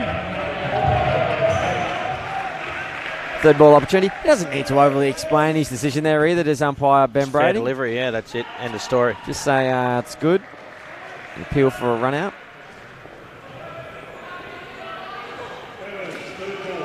So, 2 scored. Yeah, looking forward to the game tomorrow, but I'm really looking at this game as well, because for mine, there's 1, 2, 3, 4, 5, 6 players that are most likely going to be in the squad tomorrow. Uri, Suraj, Namshid, Vijay, Davik and Afroz are probably in the 6. There's 2 spots for mine that are right up for grabs here for Team India in tomorrow's match.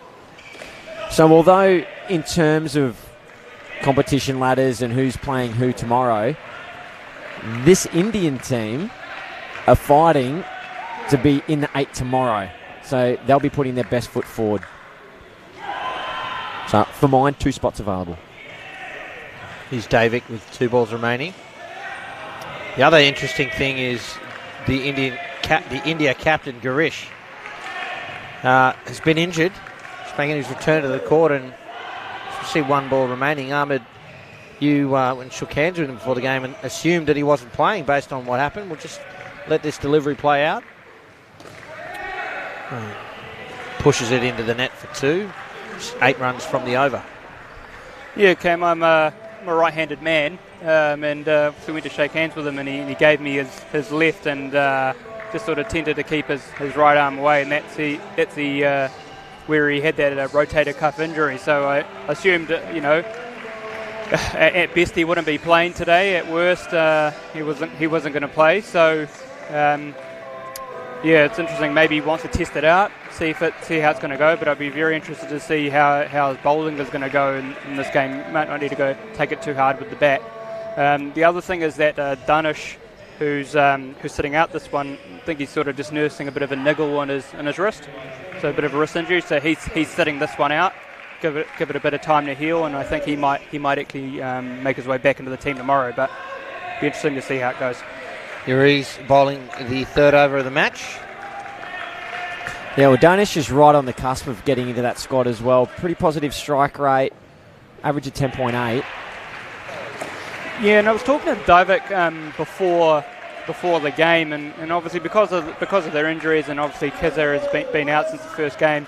Him and Darno have been kind of the ones to try and set up that first pair and just take that shine off the new ball. Here's third ball. Just punched to the three-line fielder for a single.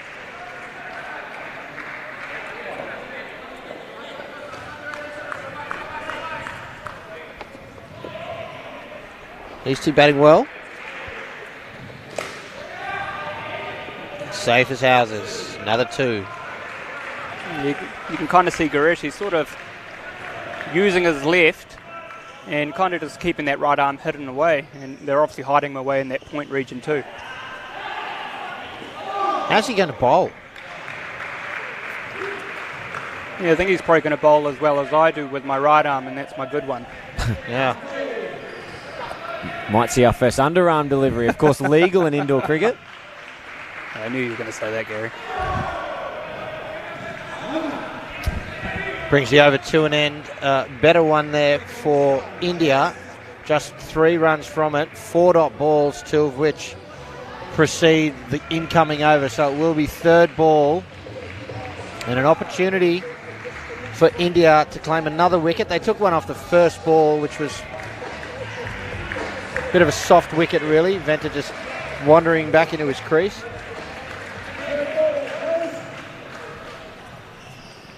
Suraj the man, it is third ball. And that'll be out. Gee, not a lot of excitement from India, but they have done the job. Suraj beats the bat. Here's the replay. Or part of one. Almost seemed a bit anticlimactic. You just bowled a nice, genuine leggy and went straight through him. Back underway. There's 2.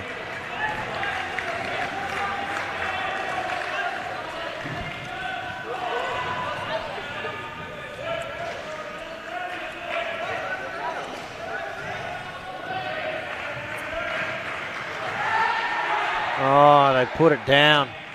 It's rolled off the gloves. Had a couple of bites at the cherry, but couldn't swallow it. Yeah, they wouldn't have paid that a mark in Australian rules football. We have a look here. Oh, that wasn't the one. That was the earlier third ball out.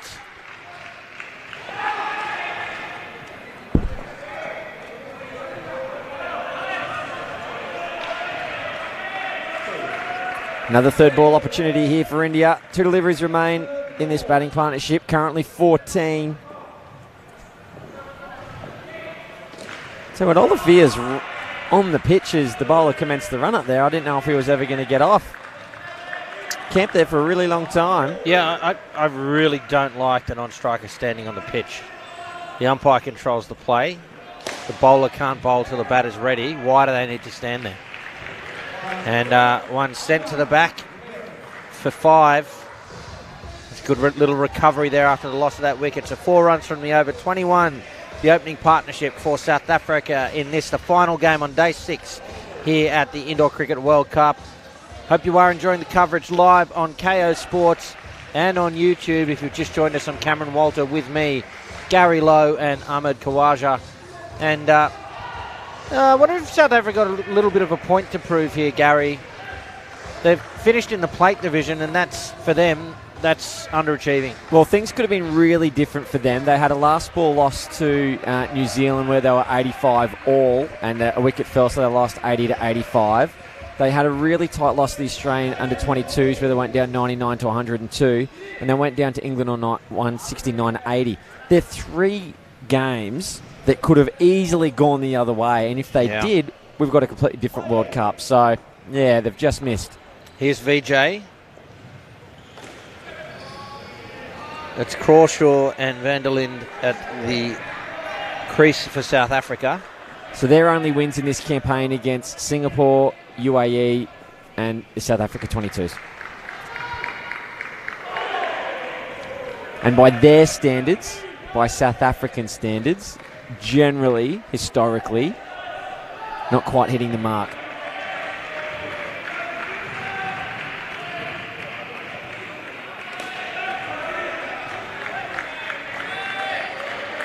Watchfully played after the previous ball beat the bat. It'll be third ball.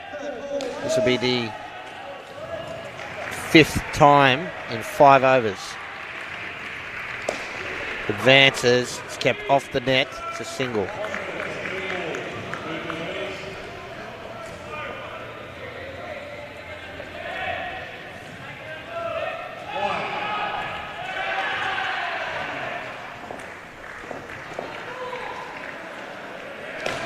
More use of the feet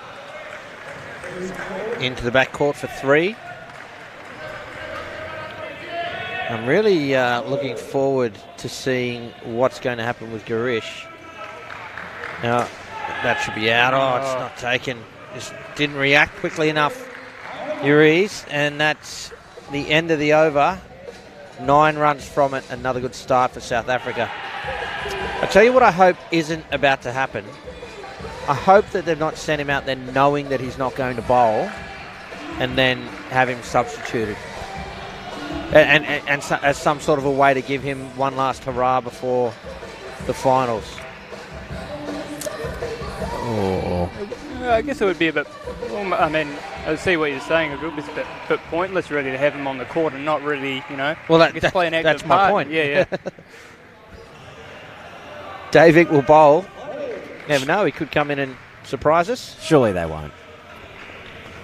Time will tell. Oh, just the top and wide of off stump. Yeah, Davick's been particularly good. Played all games, 9 games thus far. This is number 10 for him.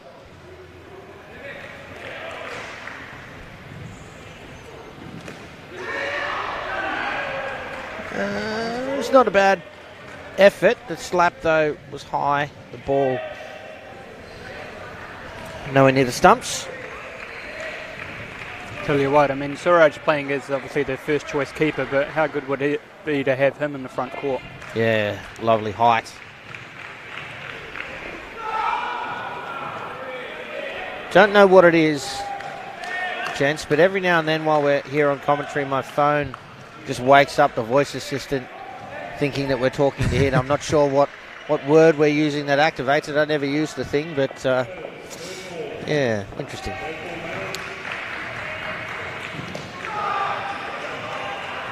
Another dot, and this will be the 6th third ball opportunity in 6 overs. Converted 1 out of 5 so far, but it means at least dotting it up.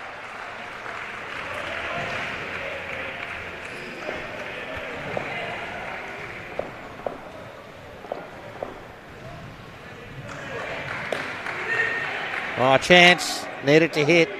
Throwing off balance. And again, South Africa escape.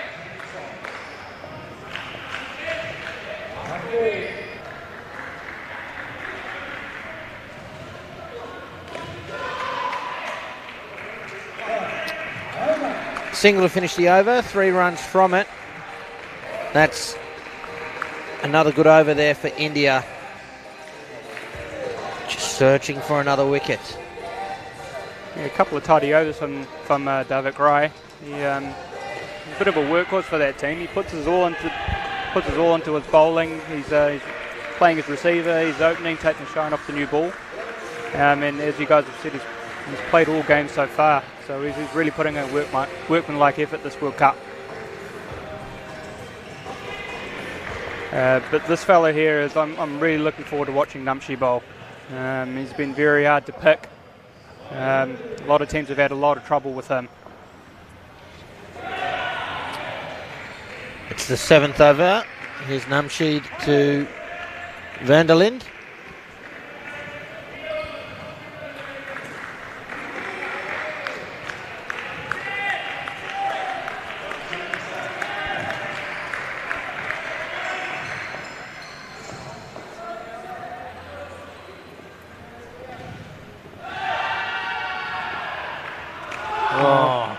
Well, you called it, Ahmed. He did not pick that at all. It'll be third ball, the 7th in 7 overs. From Namshi. Absolutely has it on a string. Take a look at this.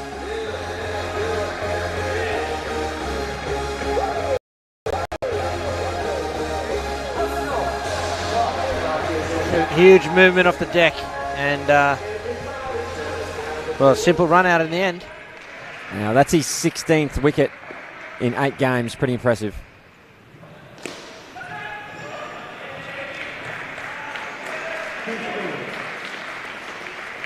Yeah, so his stock delivery is generally the off cutter, but most of his teammates have told me he's actually pretty hard to pick, even for them.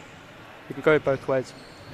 Yeah, you see, he gets a lot of movement off the deck there with those cutters. If you can believe it, he's not the leading wicket taker in the tournament thus far. It's Chandima from Sri Lanka who's taken 20 wickets in 10 games. Again. This is unplayable. What a brilliant over. 1 for -3 off it, and 8 third balls now in 8 overs. Well, after 7, in fact. So, Chandima from Sri Lanka, 20 wickets. My apologies. No, I'm looking at how many overs he's bowled. I was going to say. He's taken 10 wickets. So look through the list here. Nemshid, he is the leader, in fact, 16 wickets. Pretty close up there's Matthew Flores with 14 wickets. His third ball. And put away through cover point for 2. So that's 2 out of 8 third ball conversions. I knew you wouldn't let me off with that one, Cam. You're on me. Oh, he's belted that downtown for 7. It's a little half volley. He went the journey. They needed that, South Africa. They were really pinned down here by this bowling attack. All of a sudden, they're up to 18.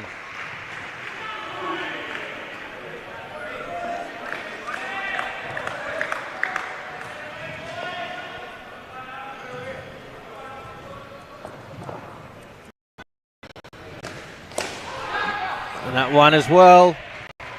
Another 7. Big runs for South Africa. Can you believe it? A moment ago, this partnership was on 9. Here they are on 25.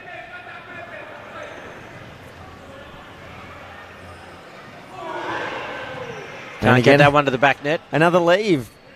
You don't often see that. 2 big sets. Oh, taken. Unbelievable. His mind was on something else a moment ago, but he was back in time to effect that catch. And what a roller coaster of a partnership we have just seen. Here's the replay, driving on the up, and a handy little catch there on the 3 line. After 3 overs, they were on 9, and despite the loss of that wicket, they've grabbed 11 from that final over to post 20. Doesn't this match turn on a dime? It certainly does, and I don't think I've seen a player run faster than Nemshid running back to get his box. He was. Sorry, just look at this young lady on the sideline. The camera gets on her. She just best make sure she don't get too close to that netting. There she goes. Having a great time. Love it. Yatish will bowl. Viviers and Grayling at the crease for South Africa. Oh, yeah, I was going to say that's just got to be out. The wicket off the first ball. There's a late call, I thought. There's a push, thinking about it. Yeah, let's go. Direct hit. Yeah, that's out. Sure is. I don't want to be a real party pooper with our little friend over there dancing, but she really needs to be careful about that netting, because if the big burly bloke comes bouncing into that, might be a bit nasty. Big swing and a miss from Grayling. We've yet to see Garish. Oh, if they're doing what you suggested, that'll do me. Now, put your old umpiring hat on, Gary Lowe. If he can't bowl, does he have to leave the court? Well, no. No, he doesn't have to.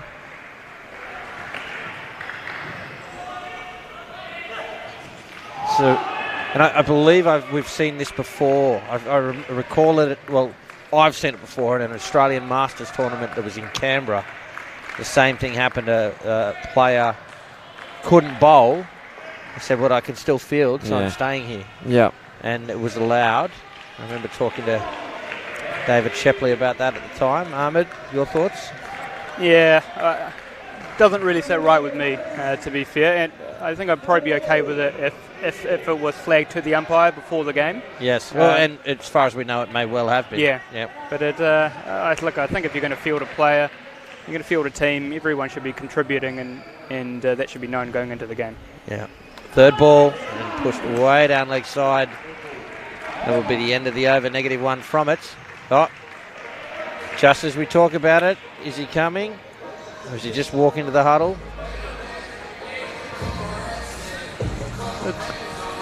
That little girl is having the time of her life. Nothing is stopping her, hey. Best on ground. Little girl off court. And it is going to be Garish. Here's the bionic man. Oh dear. He's already looking at us and having a laugh, so how is this going to go? He doesn't have a shoulder cuff. Bowling lefty? Yeah, it looks like it. He won't have any front arm. Starts with a no ball off the pitch. Well, I'm glad I was wrong. I'm glad that he's on the court. He's going to fulfill his obligations and bowl. He's doing it without a front arm, and look at that, a dot ball. He's happy with that. And I say this with the greatest respect, but possibly the worst bowling in the Open men's competition we've seen all week. Oh, look at that. He's troubling them. Almost got a wicket. Don't you feel like the batsmen are now under pressure because you don't want to be the guy If that they gets get out, out. right? Yeah. They'll be paying for the pizzas on the way back to the hotel tonight. And this will be on many highlight reels. Oh, it's another opportunity. I tell you what, I think we found his new bowling style. Well, look, I tell you what, this is actually courageous from Garish. There's one of two things happening here. We'll just watch his delivery. Either Team India is genuinely considering playing him in a semi-final, and if he can get through, well, maybe. Well, he can't bat, surely. Or he's out here to give one of his teammates a rest ahead of that final. Must be. Another dot ball to South finish Africa the need over. to be smashing that. Yeah, I agree. But either way, I think that's quite courageous because he's obviously hurt himself. But to your point, Gary, is he going to bat? Well, if he can't shake Ahmed Khawaja's hand, he either doesn't like Ahmed Khawaja very much, or he's in a bit of bother. And I mean, just looking at that and the way he's holding his right arm, there's no way he's batting. So I think he might see out the fielding, but I would be shocked if he goes out there to bat. I don't think there's any way he possibly could. No way. All right, Ruman will bowl. Starts with the leg side. I tell you what, Garish went for 7. There's been a few India bowlers that went for more than that. Well, it's the best. If I'm Garish, I'd be letting them know. Got no shoulder, and I'm more economical. Oh, I was about to say, it's the best worst bowling I've ever seen. That's look, good effort. Epitomises the World Cup.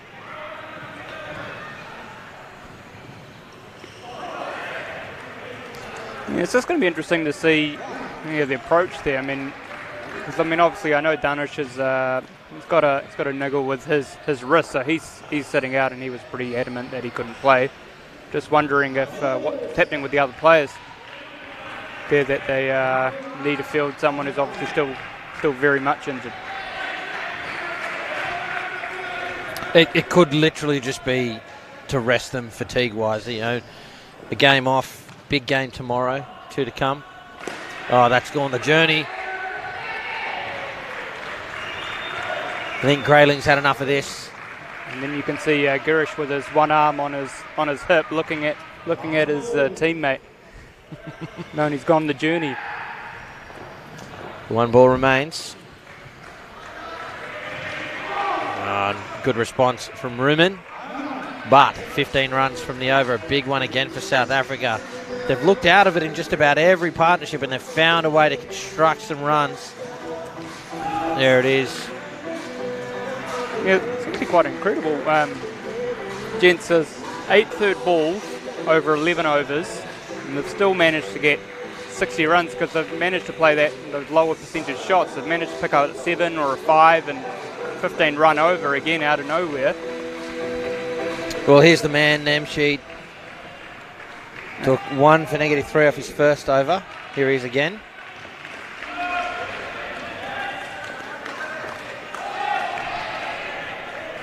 And third ball.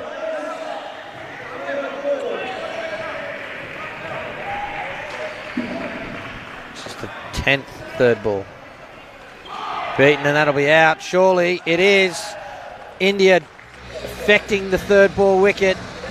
Credit to South Africa making them do it. But Namsheed,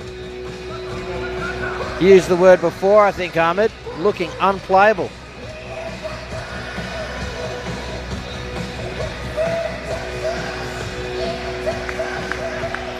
So impressive. Yeah, I don't think they can pick him at all.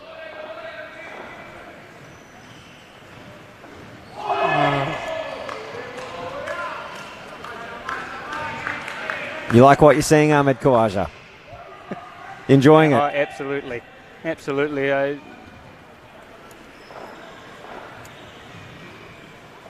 How can you not? How can you not? I mean, when I was over in Singapore maybe 2 or 3 years ago for a New Zealand Asia Cup, and I saw so many spinners actually across Sri Lanka, across UAE, across India, and I saw that New Zealand actually had a real tough time playing them. And here it is, third ball. And beaten, that'll be out again. Namsheed, too good. As we take in this highlight, you can continue this story. Yeah, well, he's done it again, and all of the third balls that he's picked up a wicket on, the ball have gone across the batsman, and he's got 2 guys on off, so he's got guys patrolling there, but his stock ball's actually the one that comes back in. Finishing my story was that New Zealand found them a real handful, as South Africa are here, and it just put my mind to it that actually, back in New Zealand and Australia, obviously a lot of quick, lot of quick bowlers, and they like the pace coming on, but they didn't really struggle, I guess, with the spinners. And I think just like sort of T20 cricket, I think indoor cricket could benefit with a lot more off spinners, or obviously a lot more leg spinners.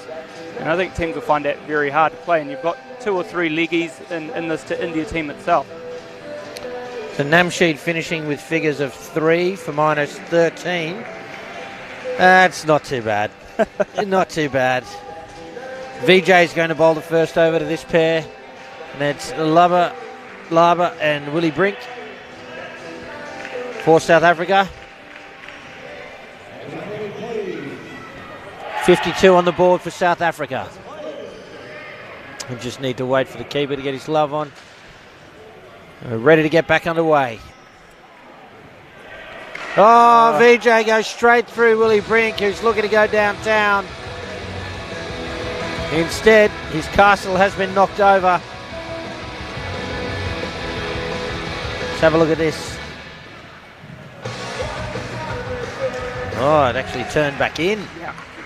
Played down the wrong line. I was about to say just before that ball that Willie Brink isn't going to die wondering, that's for sure. Well, it'll be interesting to see Girish to Brink. There's 2.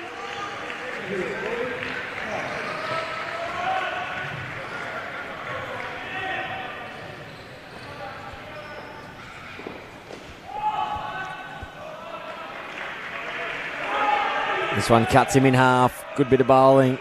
Seeing a fantastic performance here from Team India. Every single player putting their claim forward to be in the 8 for tomorrow's big match against Sri Lanka. On legs, tucked around the corner.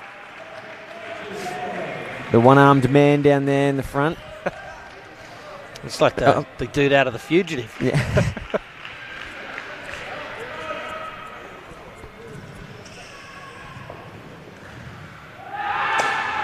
Through hands. never a fan of deep three-line fielders. And he's in exactly the right place, and he just didn't take it. He's missed 2 or 3 today as Aries. One came off the net, straight through his hands. That one came straight to him through his hands and won his keeper. Last ball. Pushed into the offside net for 2. 6 runs from the over, including a wicket. And, well, as I say, I think it'll be interesting seeing Garish bowl to these two.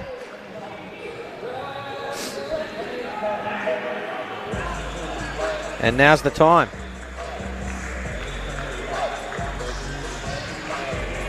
Best to try and keep the fielders as deep as they can, keep them on the back. Well, I think if you can just try and get a line right here, that's what might save him. And we've got a guest in the commentary area, our dancing girl from before. Off she goes. Oh, that hurts. Off the pitch and into the side net in the back court for 3. That's going to be 5. He actually did a good job to wait for it to bounce so he could get that no ball off the pitch. Very close hitting on the full, but just waited that fraction of a second. And see, there's that line. That's brilliant. He's got him. He's got him. Garish, he's bumped. Oh, no. He's only one hand. Oh, no. Check it out. Oh, dearie me. Brink wanted to drive. He wanted to give himself some room. Oh, he knows it. He is not going to like this. Garish, in the meantime, is going to cut that little highlight out of this broadcast and put that on loop back at the local centre. This will be 7. Or out. Oh, he's put it down. Garish can't believe it. It was going to be on a hat-trick. It was an absolute sitter. It don't come much easier than that. He just snatched at it. Didn't even really need to jump. No. It's up, down. And 3. Well, I said it in the first over and I'll say it in the second. This is now the new way that he should be bowling. On fire. Coming in at about 15 kilometres an hour. Brink just deciding to opt for the 2. See, these players aren't used to this kind of bowling. They're used to a Matthew Flores at 120 and, you know, this is awkward for them, strangely enough. Gee, played that late. Single to finish, 1 for 7 off the over. And Garish with figures of 1 for 14. Given the injury, that could have been a lot worse for India. They're still in a really strong position here. An important finish coming up across these 2 overs. Can South Africa push past 80, 90 runs? You give India something to chase. Ruman to bowl the penultimate over.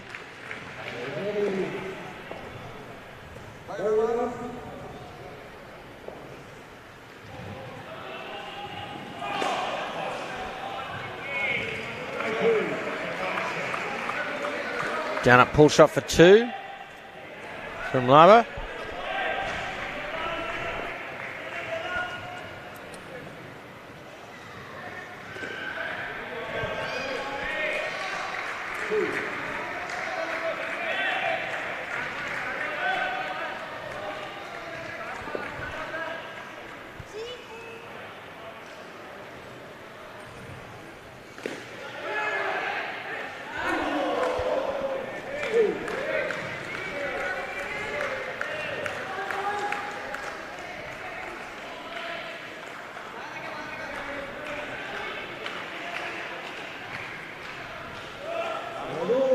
And no ball off the pitch.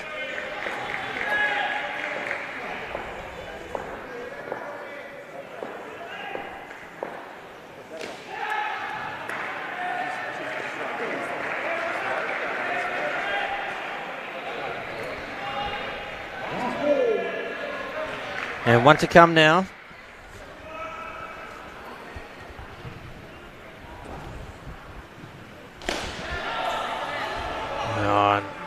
Brink gets hold of one, sends it into the back. 7 runs and a big over in the 15. 15 runs from it. And now they're on track for a reasonable total here, South Africa. Expensive 2 overs from Rumen. 2 overs for 30. Obviously, he's another one of those leggies in the team, but I think he's just been bowling way too flat and too short. And guys like Willie Brink will hit those to the back all day long, really. Easy pickings. Uri's the final bowler.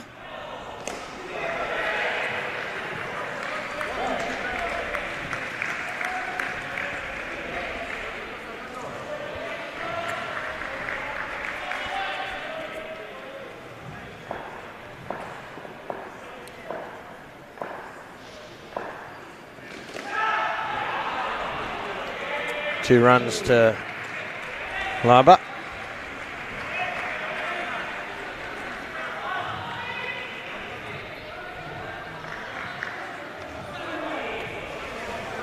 Ooh, Brink riding his luck there.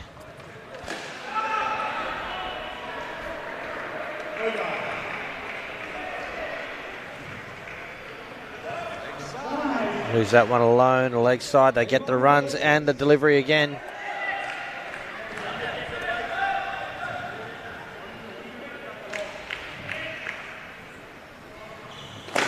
Driven.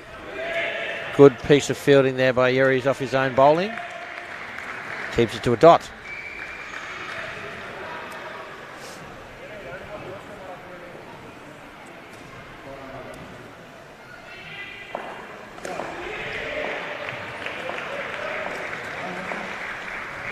A single there and 1 ball remains now.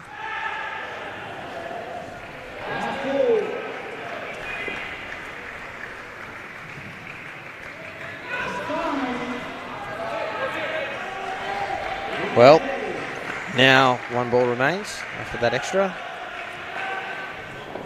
That extra. That's a great piece of fielding. Really sharp there on the 3 line. That's saved 2, probably 3 runs. And 89 on the board for South Africa. India will need 90 here in the final game for day 6 of the Indoor Cricket World Cup. Let's take in some highlights from that batting innings for South Africa with 89. It was a little bit of a roller coaster. There are times when South Africa seemed to have the ascendancy and India would just fight back, Gary. Yeah, it was up and down. There was some great straight play and some fantastic wickets. And, India will be going into tomorrow's match with a fair bit of confidence, I think. Even just that last little bit of fielding on the 3 line, I mean, that's incredible. And when India are on, they are certainly on. And this is one of the great dismissals. I'm not sure Brink would agree. But a roller coaster of an innings, and India will need 90 to win. And I'll tell you what you need, ladies and gentlemen, to get down to Victoria. You can travel to Wilson's Promontory National Park to discover beautiful granite coastlines of Victoria's largest coastal wilderness area. Surrounded by azure blue waters and protected by thousands of barking fir seals, a mysterious and untouched island, Skull Rock, sits undisturbed. The sheer magnitude and rugged facade of Skull Rock makes for a spectacular first impression by boat, as it showcases a gigantic cave with a grassy floor. The mouth of the island was carved by waves when sea levels were much higher thousands of years ago. And an impressive piece of information about Skull Rock: fewer people have walked on the surface of Skull Rock than have walked on the surface of the moon. And I don't think that I'm about to be one of the people to walk on the top of it, but I certainly would love to go and visit it. Wilson's Promontory National Park here in the state of Victoria. We're live from Casey Stadium, the closing stages of day 6 of the Indoor Cricket World Cup. I'm Cameron Walter, with me, Gary Lowe and Ahmed Khawaja. I hope you are enjoying the coverage and that you've enjoyed it so far throughout the day. Let's cast our minds ahead to tomorrow. We've got one more round game in the morning, 10 a.m. Australian Daylight Time. We'll see Australia up against South Africa for their final game, and then the finals get started. We've got the under-22 men's prelim final at 12. At 2 o'clock, the major semi-final for the men. And then 3 preliminary finals in a row. The under-22 women, the women, and the men. And what an enthralling day of World Cup indoor cricket action tomorrow will be. But for now, Team India need 90 runs to beat South Africa. And this is an important hit out for the Indians, Gary, ahead of tomorrow's final series. They'll really want to put this win away. They'll want to win each skin. And they're one of those teams that they absolutely love hitting the ball. They absolutely love hitting through the ball, and we might see some of that again tonight. Yeah, most certainly. And look, let's not, forget Team India are playing tomorrow for World Cups. I mean, they're in with a shot.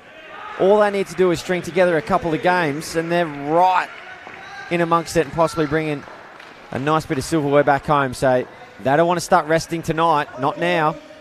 South African captain Viviers will get us underway. Davik and Yatish at the crease. Here we go. Oh, yeah, they get through. I wasn't sure about the call, but it gets through to the net and 2 to start. Ahmed, who's your money on? Yeah, hard to say. I don't think both teams would have been unhappy with the score at the halfway to him. I don't know, but I think probably South Africa, because I'm really not sure about Girish and his ability to bat. And, even if India make, 20 odd in each pair, 20 could be quite a bit, especially for him and whoever he's batting with. So I don't know. I think for me, advantage with South Africa at this point.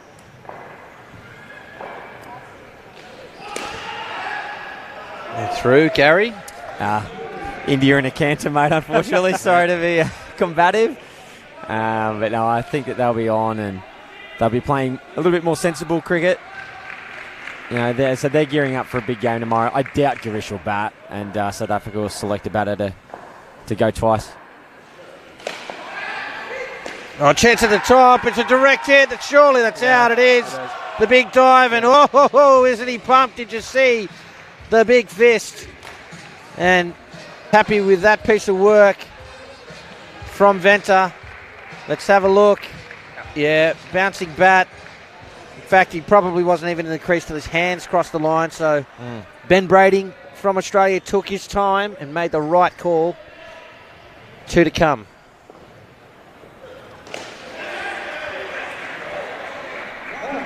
I would like to revise my guess then. Already, it only took one delivery. Yeah, I know.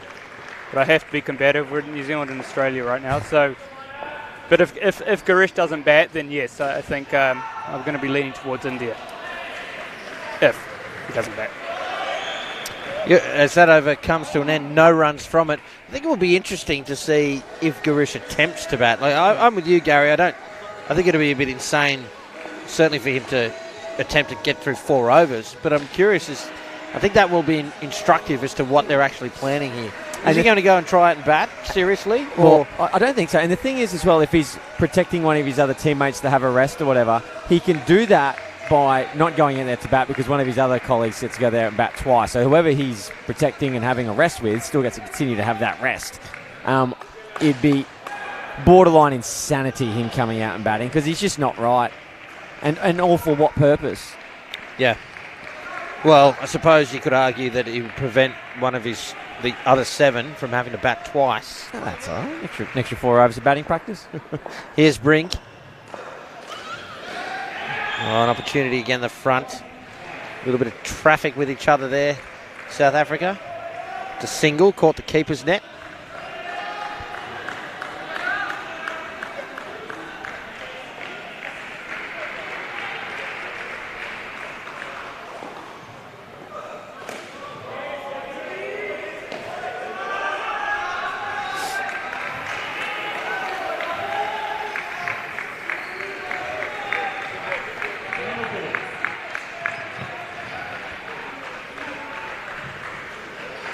Driven into the back net.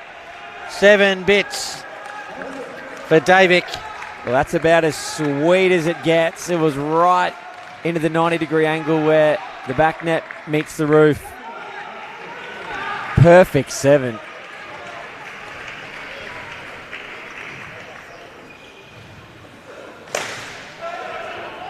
Oh, it's a great bit of fielding. I tell you what, not only did he keep that off the net, but that was in the vicinity of the stumps. That would have been one of the more remarkable pieces of fielding you've seen if that had hit. Yeah, beautiful little touch there, no doubt. Vanderlyn. Very handy receiver. 2 to come. Oh, he chased a wide one and he's out. Should have just left it. It's a little bit of inexperience there.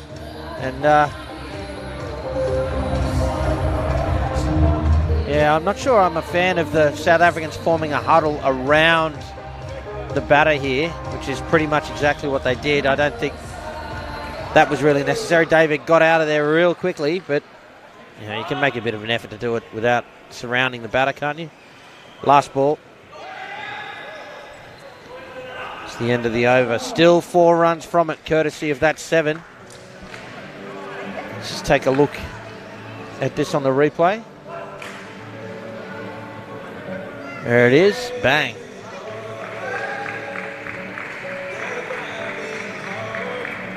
Handy runs with the wicket.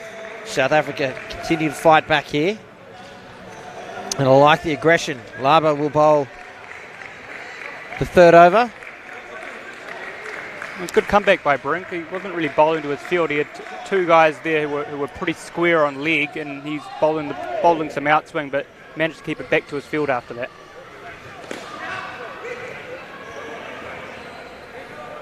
Single there to Davick.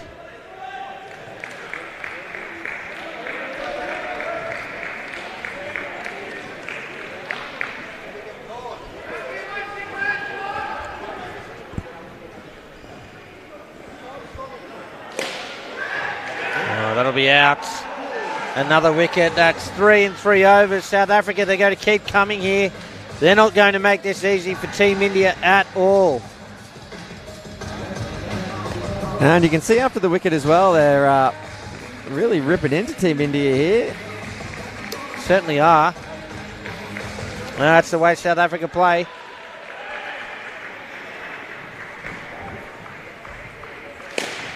Driven should be out. Oh, he went to the wrong end.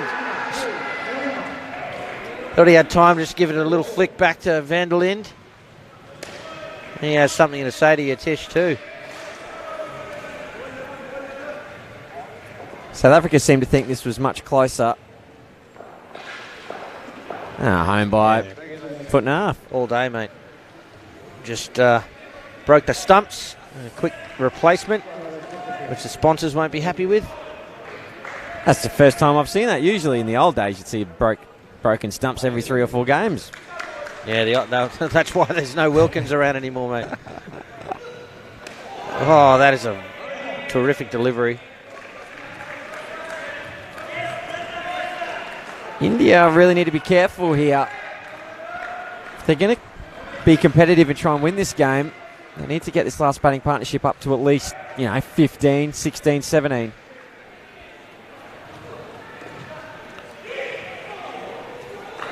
There's a half chance there as well.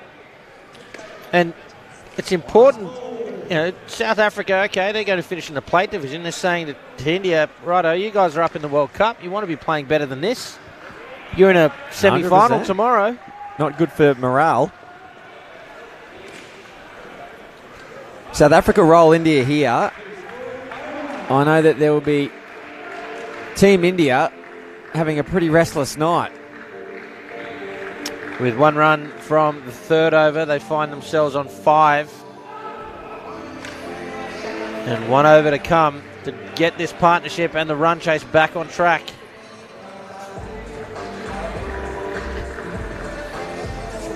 It's going to be Venter. He's already come up with a nice run out. What can he produce with the ball?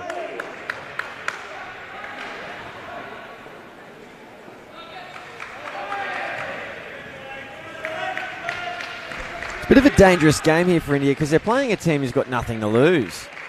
South Africa are just throwing everything at it here.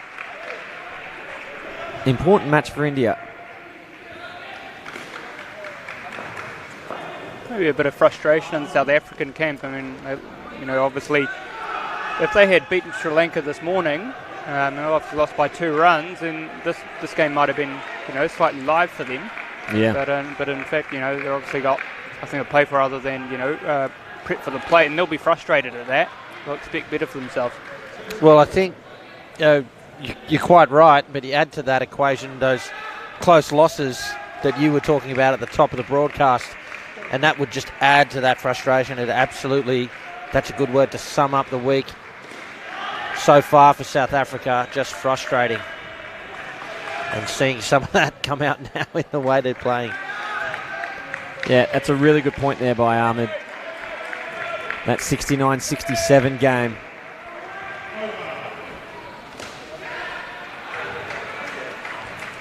Well, to be fair, there was the last over, I think, in that match went for -8.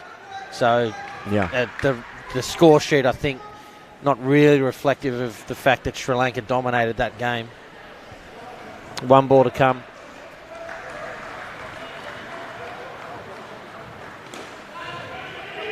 Oh, chance. Get through for a single. 7 runs from the final over, and a partnership of 12.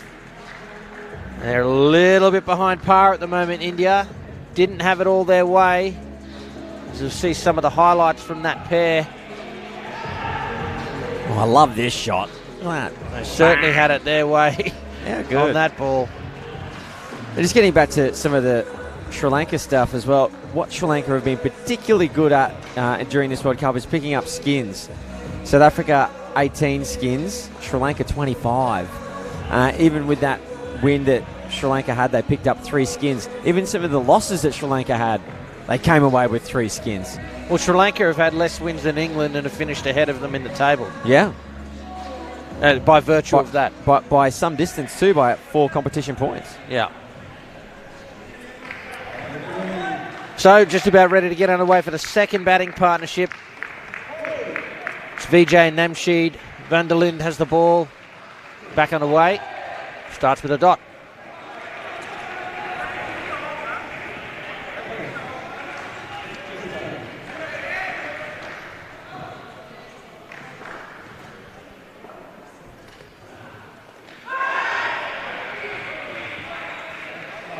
And they'll be on third ball straight away.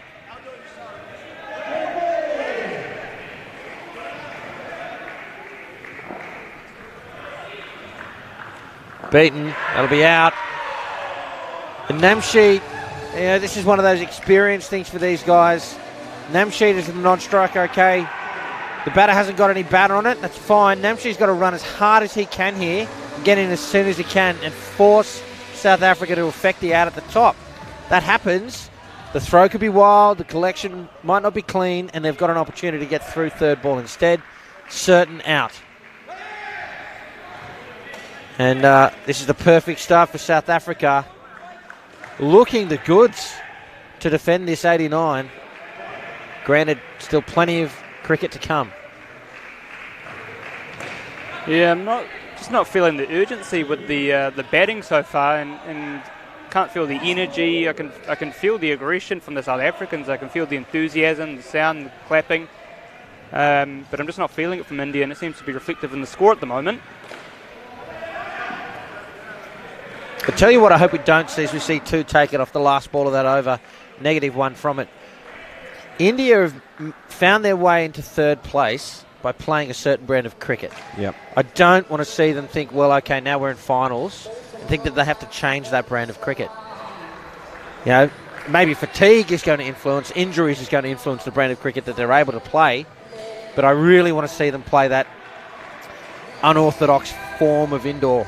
Again, I was talking to Guy Coleman last night, having a chat to him, and he calls it unstructured. It's a little bit more unstructured than what we might be used to at a World Cup level. Here's Crawshaw. And I think that's probably a fair way of putting it. And I want to see India continue with that, not only in this match, but through the final series, and see where it gets them. It's got them pretty fast so far. It's a chance. Flicked over the top, and they've run again. That's better. It is Much good better. awareness, and He's copped one. he has. Namsheed's just got one right on the knee. He feels that. That's a stinger. Just got to give it a rub. Don't rub it. Yeah, Is that what they say? Don't rub it. It's too late. The ship has sailed. Oh, that would hurt too. And isn't this good to see the South African trainer coming out to offer some assistance to their opponents. Brilliant spirit here at the World Cup, isn't it? Tough competitors, but mates at the end of the day. Finds the edge. Oh, that should be out. It is. Too good. South Africa fielding, and Willie Brink does the work behind the sticks there for the keeper's end.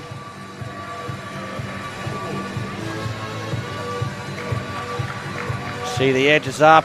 South Africa don't panic. Perfect position. Brink is down lows behind the stumps. That's a training drill for South Africa. Right on top here. Back live. It sort of reminded me of that third ball that Namche got run out on. He wasn't really backing up. He was just kind of watching, and VJ just sort of dawdled down the crease, and that's why he was so far out. Needs to be backing up more. Oh, it should be out too. It is. It was a well-judged catch in the end from Crawshaw, but South Africa absolutely taking control of this match early in the run chase. India just gifting them wickets at the moment. And are we necessarily seeing India play a different brand of cricket? No, but perhaps we're seeing South Africa bowl to a plan that exploits the brand of cricket that they play. Final ball. Swing and a miss. Brings the over to an end. -3 from it. This partnership in some trouble here. India need to correct course and do so quickly. Here's a look at the catch. Really well judged. He took a while to move and then realised it was his and covered some distance. Oh, that's a good 5-6 metres. They're not easy. No, good execution, good technique. Kept his elbows in good position so that the ball didn't bobble up after he took that. So very well done. Good to see them getting Venter back on it. He did very well in the first skin.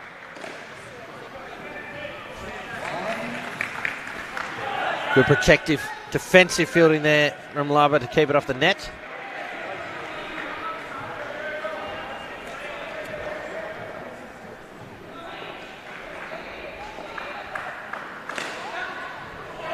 A pull shot forward a square for 2.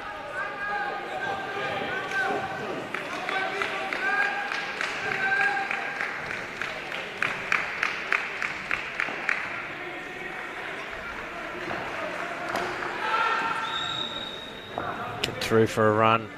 The edge. India just cannot lose another wicket here. They've got 9 balls left in this partnership. They need to get past 10 or better.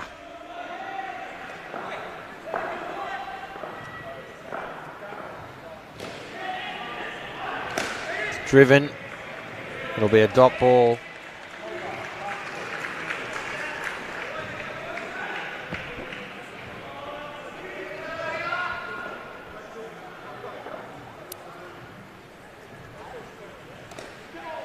Oh, another chance.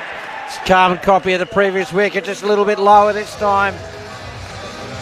And again, that's a training drill fielding out for South Africa. It is on a replay. Just find the edge. Well followed. Brink in the perfect position. Heaps of time. A simple out. And the wheels well and truly falling off the run chase here for India. Final ball of the 7th over.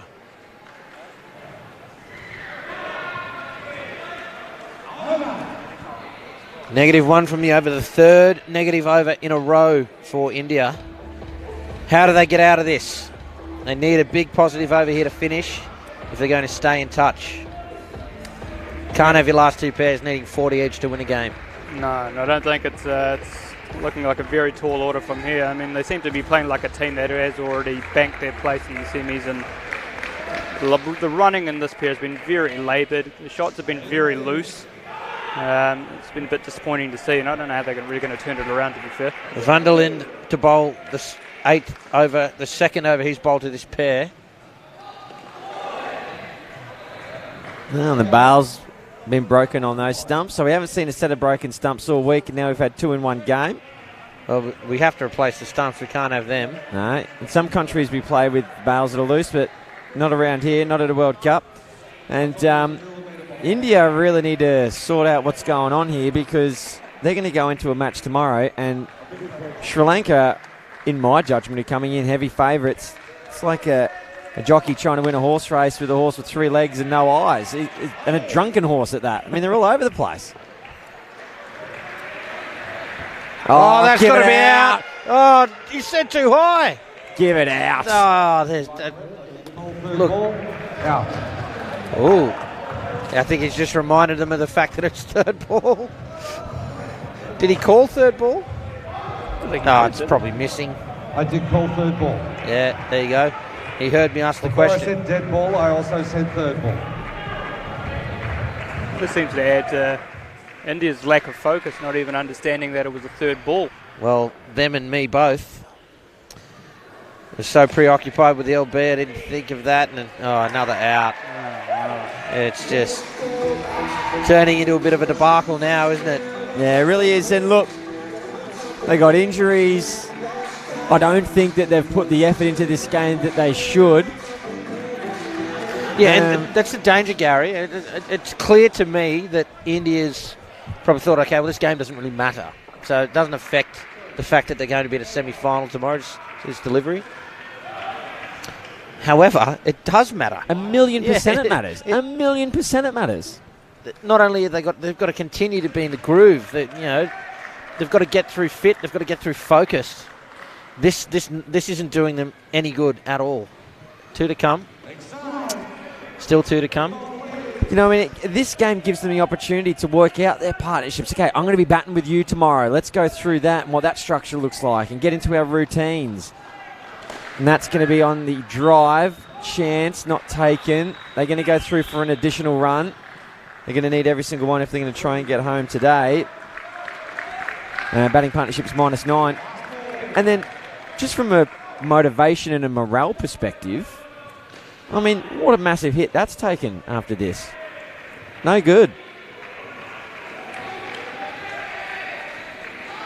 That brings the partnership to an end. -9 from it. Perhaps the only saving grace for India at the moment, this will be a rude awakening. Perhaps jolt them back into action for tomorrow's semi-final. We've got 8 overs left here in the day at the World Cup of Indoor Cricket. And this pair, well, it's not pretty viewing for Team India. It's just an absolute gift to the South Africans. I've said it twice already, I'll say it again. That's just training drill stuff. Anyway, we hope you have and are enjoying the coverage live from Casey Stadium. I'm Cameron Walter with me, Gary Lowe and Ahmed Khawaja. Day 6 at the World Cup of Indoor Cricket.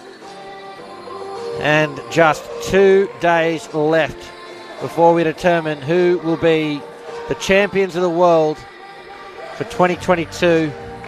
Australia, of course, defending world champions in all of the divisions. So it's theirs to lose. Siraj and Yuri's at the crease now for India.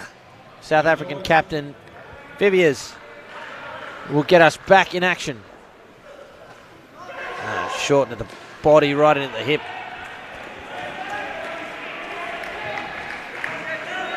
It's not the easiest ball to get away with to face first up.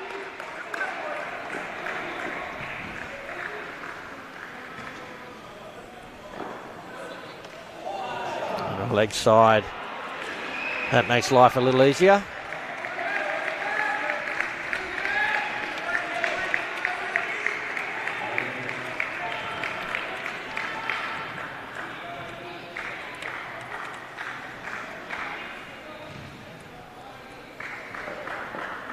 Playing a miss. Oh, is that direct hit? It is. A diving Uriz. He can't believe it.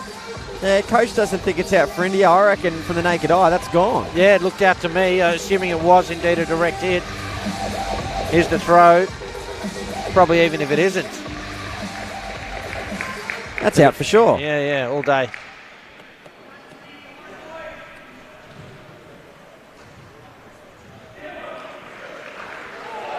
And again, very little sense of urgency from Team India there. The non-striker turned like the Queen Mary. Took an eternity to get around. Uri's in no rush. Well, again, I hope that's a wake-up call for him and for Team India. You can't do that. You can't back up that far and just expect that your partner's going to get bat on it. You've got to be ready to go either way. And Paul Botterill had a reasonable description of this, is that, yeah, you want to get 2 or 3 steps out of the crease, but as the shot's being played, you need to be balanced to pick a direction to go. You don't want all your momentum going in one direction or the other, as it was then for Uriz.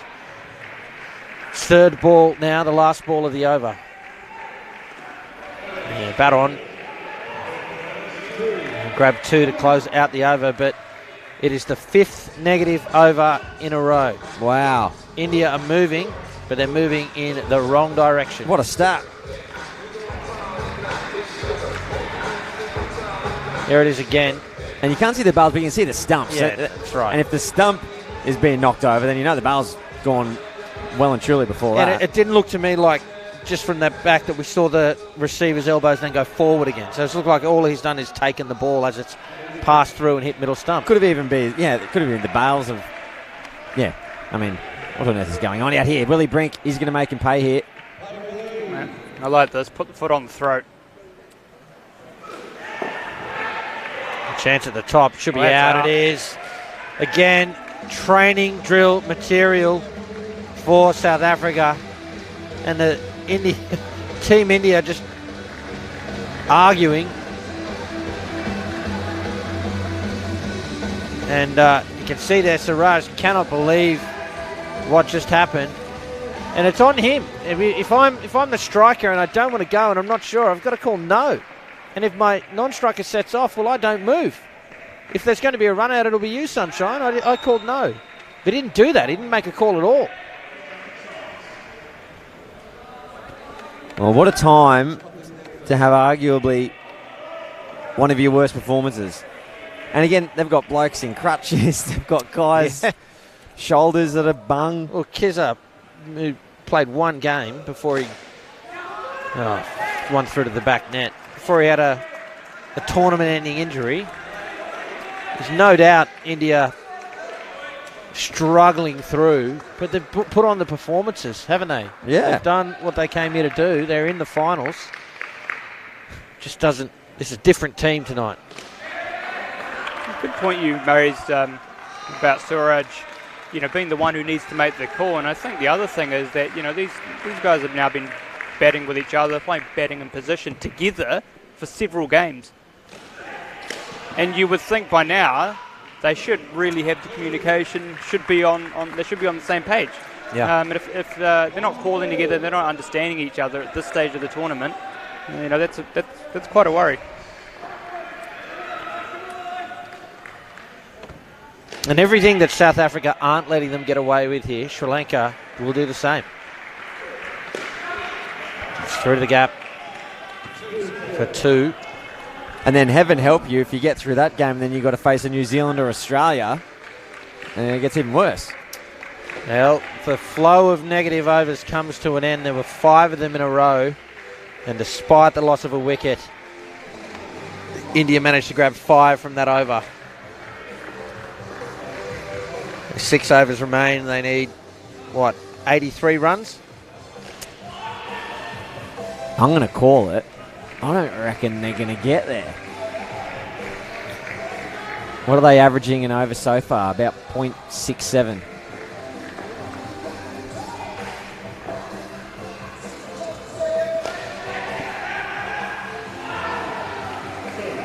.63 was close. Not bad.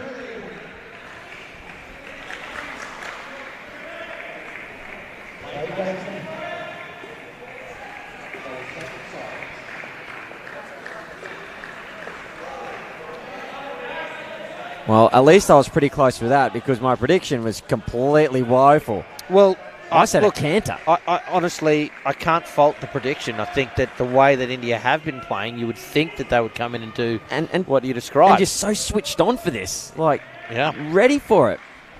But the opposite's happening. Oh, they go up and it's given. Again, just wandering out of the crease. South Africa too good. Let's have a look at this one again.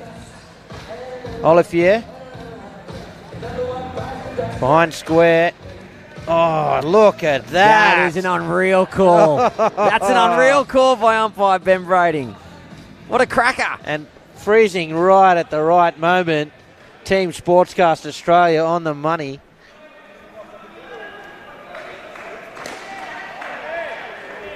So as an umpire, these games can be the harder ones to do because, you know, it's 89-4. One team's starting to get flogged a bit.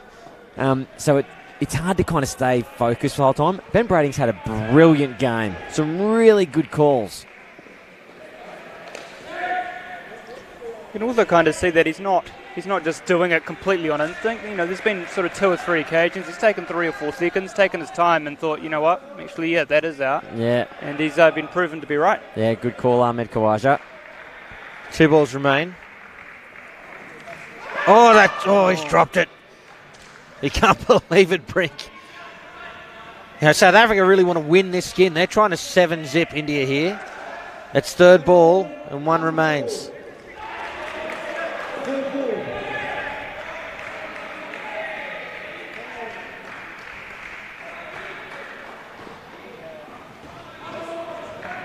They get through India. -2 from the over.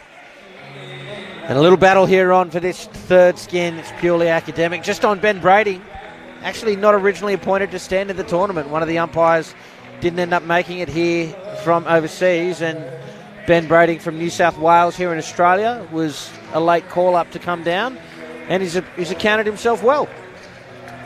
Not the least of which includes this game, so congratulations to Ben, his first World Cup. One of many, I'm sure. And now I'll ask both you fellas, surely at this stage of the game, Garish don't come in to bat. No. Come on. The magician, Grayling's about to bowl. This could get a little ugly here. Things are going to get nasty. Yeah. There's a good chance he might take 6 wickets this over. Now. 4? He makes us wait. Here we go.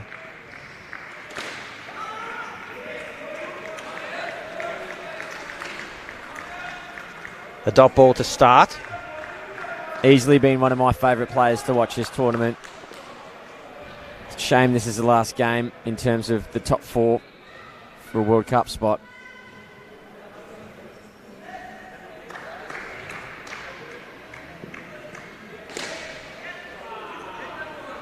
Be 2.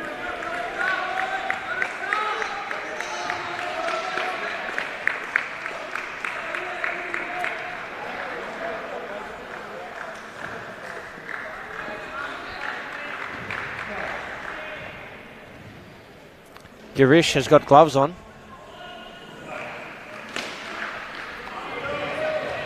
Is that 3? No, just 2.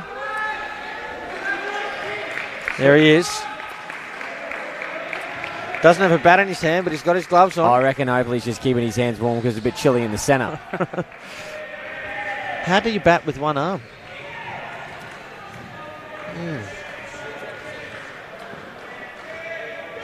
Oh, that's out. There it is. South Africa, you would think, have just sealed this 3rd skin. Here's the delivery. Well, he's got his teammates out there batting with 2 good arms, and they're currently 5 after 12 overs, so I don't know what good a one-arm batter's going to be able to do. Tell you what, the way Airy swung that bat, he almost did one of his arms.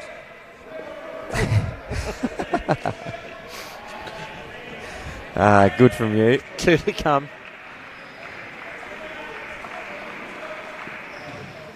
Oh, and again, Grayling weaving some magic. Mate, if Garish comes out here, stick a fork in me, I'm done. No way can he come out. Why?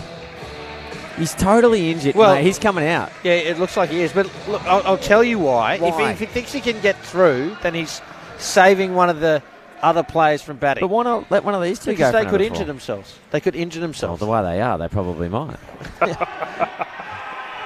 Last delivery for this partnership. Sent back, and it is a dot. And another negative over. 7 out of the last 8 have been negative.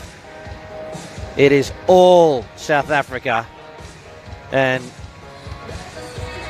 well, Garish is on the court, bat in hand.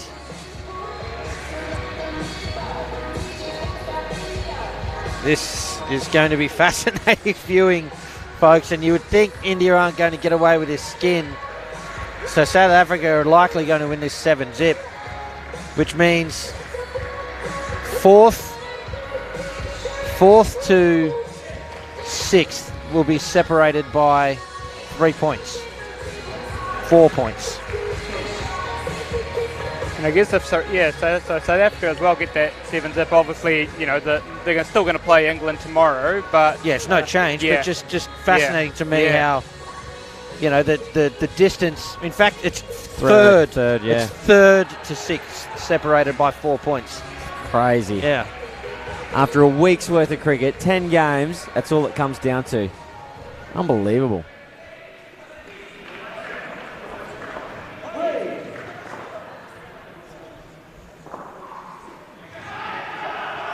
Fair delivery from Laba to get us underway.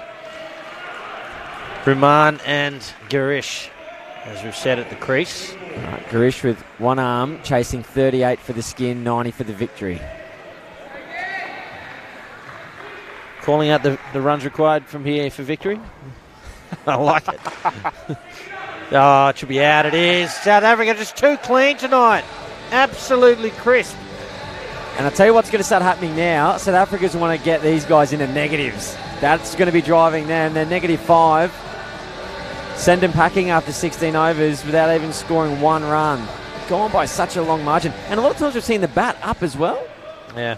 Not really getting that wrist up and driving the bat into the ground. Here we go. Girish with one arm. Wide open stance. Laba coming in. Oh, that's okay. That's how you bat. If you can do that. Probably could have bowled right-handed. I mean, it's a pretty strong stroke, isn't it? Well, I mean, obviously a key difference. It is a rotator cuff, right? So he has to turn with his back to the bowler. Look at that. He can't use the other arm to hold the bat out. Is it worthwhile then going the other side, even though you've got to contend with more traffic? Well, they've got 3 on that side, and ain't just 2. So maybe go the other side, because that's certainly what I would do. Turn him blind. Yeah. He has to turn all the way around to see the... And he's... Oh, yeah, okay, so he's having to pivot the other side as well. Yeah. I'd just go the other side and contend with the extra body. Or turn around and hold the bat across his body. Yeah. Third ball.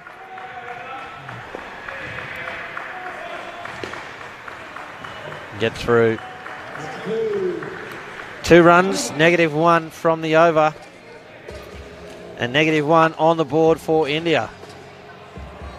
I mean, obviously, we've talked a bit, obviously, about this effort from India being pretty disappointing, but, you know, take nothing away from South Africa as well. Yeah, where's this been? Yeah, oh, absolutely. Absolutely. That front court has, you know, they've picked up everything that's come to them. They've been giving the keeper good service. The mid-court's been alert. They've been giving good service out to the receiver. The bowlers have been intense, the paces. Here's Crawshaw. And yeah, no question there's been some bad calls from India. There's been some bad backing up and some indecision between the crease. But the execution of the play from South Africa is what's been clean, right? So, okay, maybe they wouldn't get that opportunity or as many against, you know, Australia or New Zealand. But this is showing if they did, they would be clinical. Yeah. Third ball. Second in a row.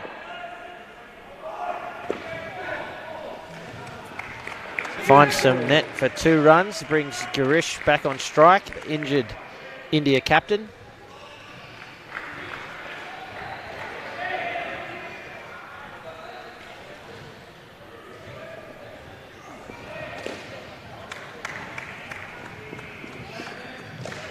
And, you know, if our theory's right and the Girish is just playing to give someone a rest and he won't feature in the semi-final tomorrow, that's such a big loss for India.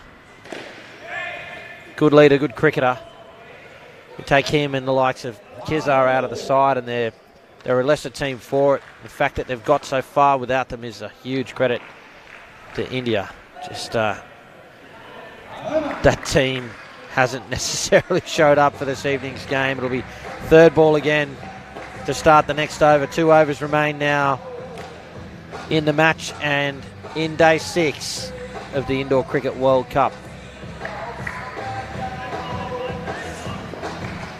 And I'll tell you who'll be very happy about this as well as Team Sri Lanka. Sitting back at their hotel rooms, having a nice meal together, no doubt. They played their game today at 11 o'clock. So they've had a nice bit of rest. We've got India out here at the moment, getting put to the sword late at night. Perfect for Sri Lanka.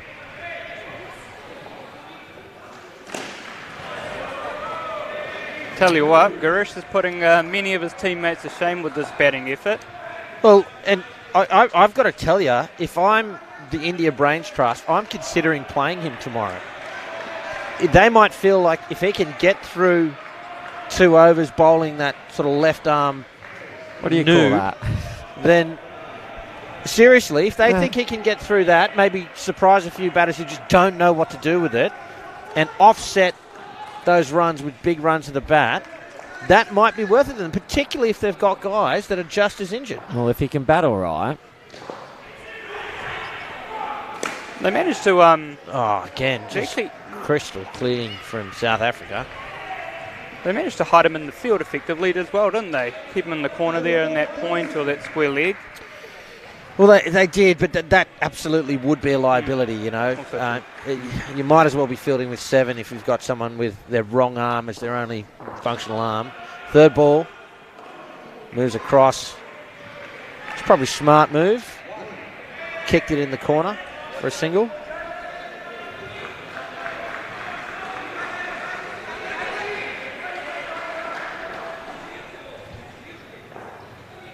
Oh, here we go.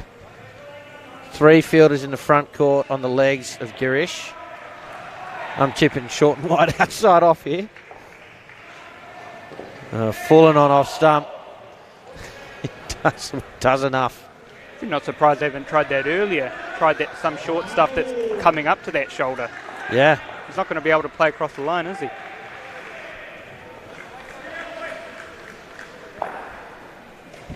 Last ball. Yeah, he's trying to back away to it. And look, that's a good point, Ahmed. I mean, it wouldn't take long for Sri Lanka to figure that out, or if they haven't already. And if Girish ended up playing, that's all you do. Just bowl short and at the body. But yeah, look, I think whether or not he's going to play tomorrow really just does depend on the status of the rest of the bench. If there are people that are having a rest, that's one thing. But if they're genuinely injured, and then it's a case of them putting who they think can still be the most productive out of the injured players, we may yet see him. Grayling will bowl the last over of the match and the last over of day 6 here at Indoor Cricket's World Cup.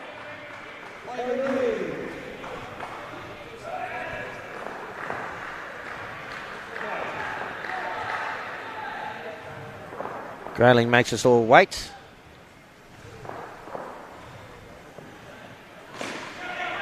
Chance at the top. 2 runs.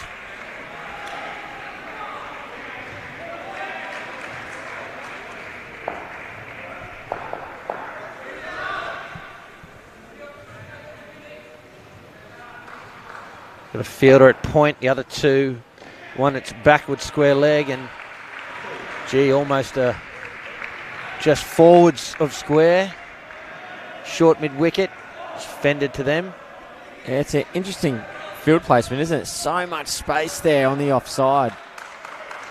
It's inviting him to try and hit it there. Interesting.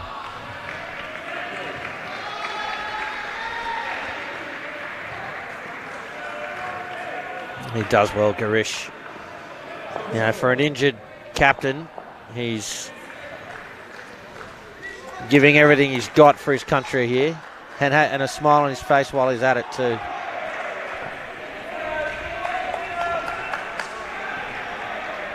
Same field set to the left-hander. Yeah, that's interesting too. I'm very intrigued by all of this. There's always something going on in indoor. See a well-judged catch off the roof, and Grayling's happy with that. Another out. And gee, India in danger of finishing this whole match in the negatives here. Yeah, look, not that I, wish India any bad kind of vibes, but I kind of secretly wouldn't mind seeing a team finish on 0. Just the stats person in me enjoys that.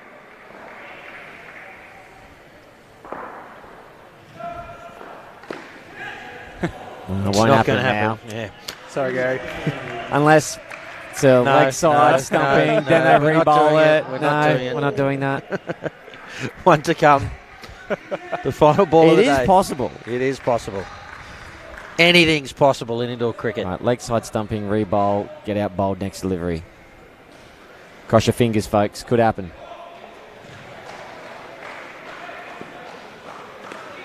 Bugger. Well done from Garish. But it's been all South Africa, folks. A comprehensive win from them to finish the round stages here.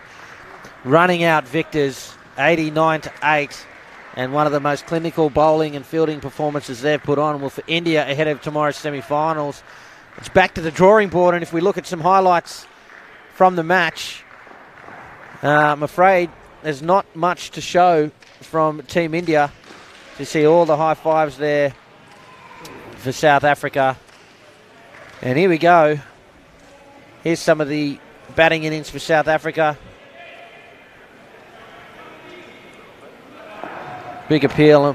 I don't think it goes that far off the foot. Here's Siraj. Sent to the back court. Yeah, it was a bit of a roller coaster first innings there. There was plenty of times when India were on top and South Africa had hit back through the back net. There's a good catch. And while we look through these replays and these highlights, I'll ask you, gents, do we think India can beat Sri Lanka tomorrow? Oh, look, they've got to. It's got to be a different team, and I don't mean the players. I just mean they've got to go back to what's given them some success and just stop throwing away the unforced errors. It's almost like they've learned nothing from the week tonight, and I hope we can just put that down to them treating it as a nothing game, which I don't like. I'm not a fan of that at all. Maybe a bit of fatigue, maybe a few injuries. And we'll see the same India that's finished third here on the table tomorrow. Ahmed? Yeah, agree, Cam. I think you've got to chalk this one down to a number of factors, obviously, that they've been dealing with. And I think they sort of realised halfway through the game that it was probably going to be tough to get the win. Kind of feel like they were just trying to get through it. And South Africa made them pay for it. I think Sri Lanka will be a different proposition for them tomorrow. A different kind of attack, different kind of lineup, and I think they know they're very capable. They beat them obviously in this group stage, with a different looking team. So, hopefully they'll go back to the hotel, they'll get some rest, chalk this one down to experience, and come back better for it tomorrow. And speaking of tomorrow, don't forget, ladies and gentlemen, the action gets underway at 10 a.m. Australian Daylight Time. Australia up against South Africa in the final round game. And then from 12 p.m. Australian Eastern Daylight Time, the finals begin. We hope you can join us then live on KO Sports here in Australia, live on YouTube, right around the world from Casey Stadium. But until then, folks, for Ahmed Khawaja, Gary Lowe, and the team at Sportscast Australia, our broadcast partners, I'm Cameron Walter. Thanks for watching.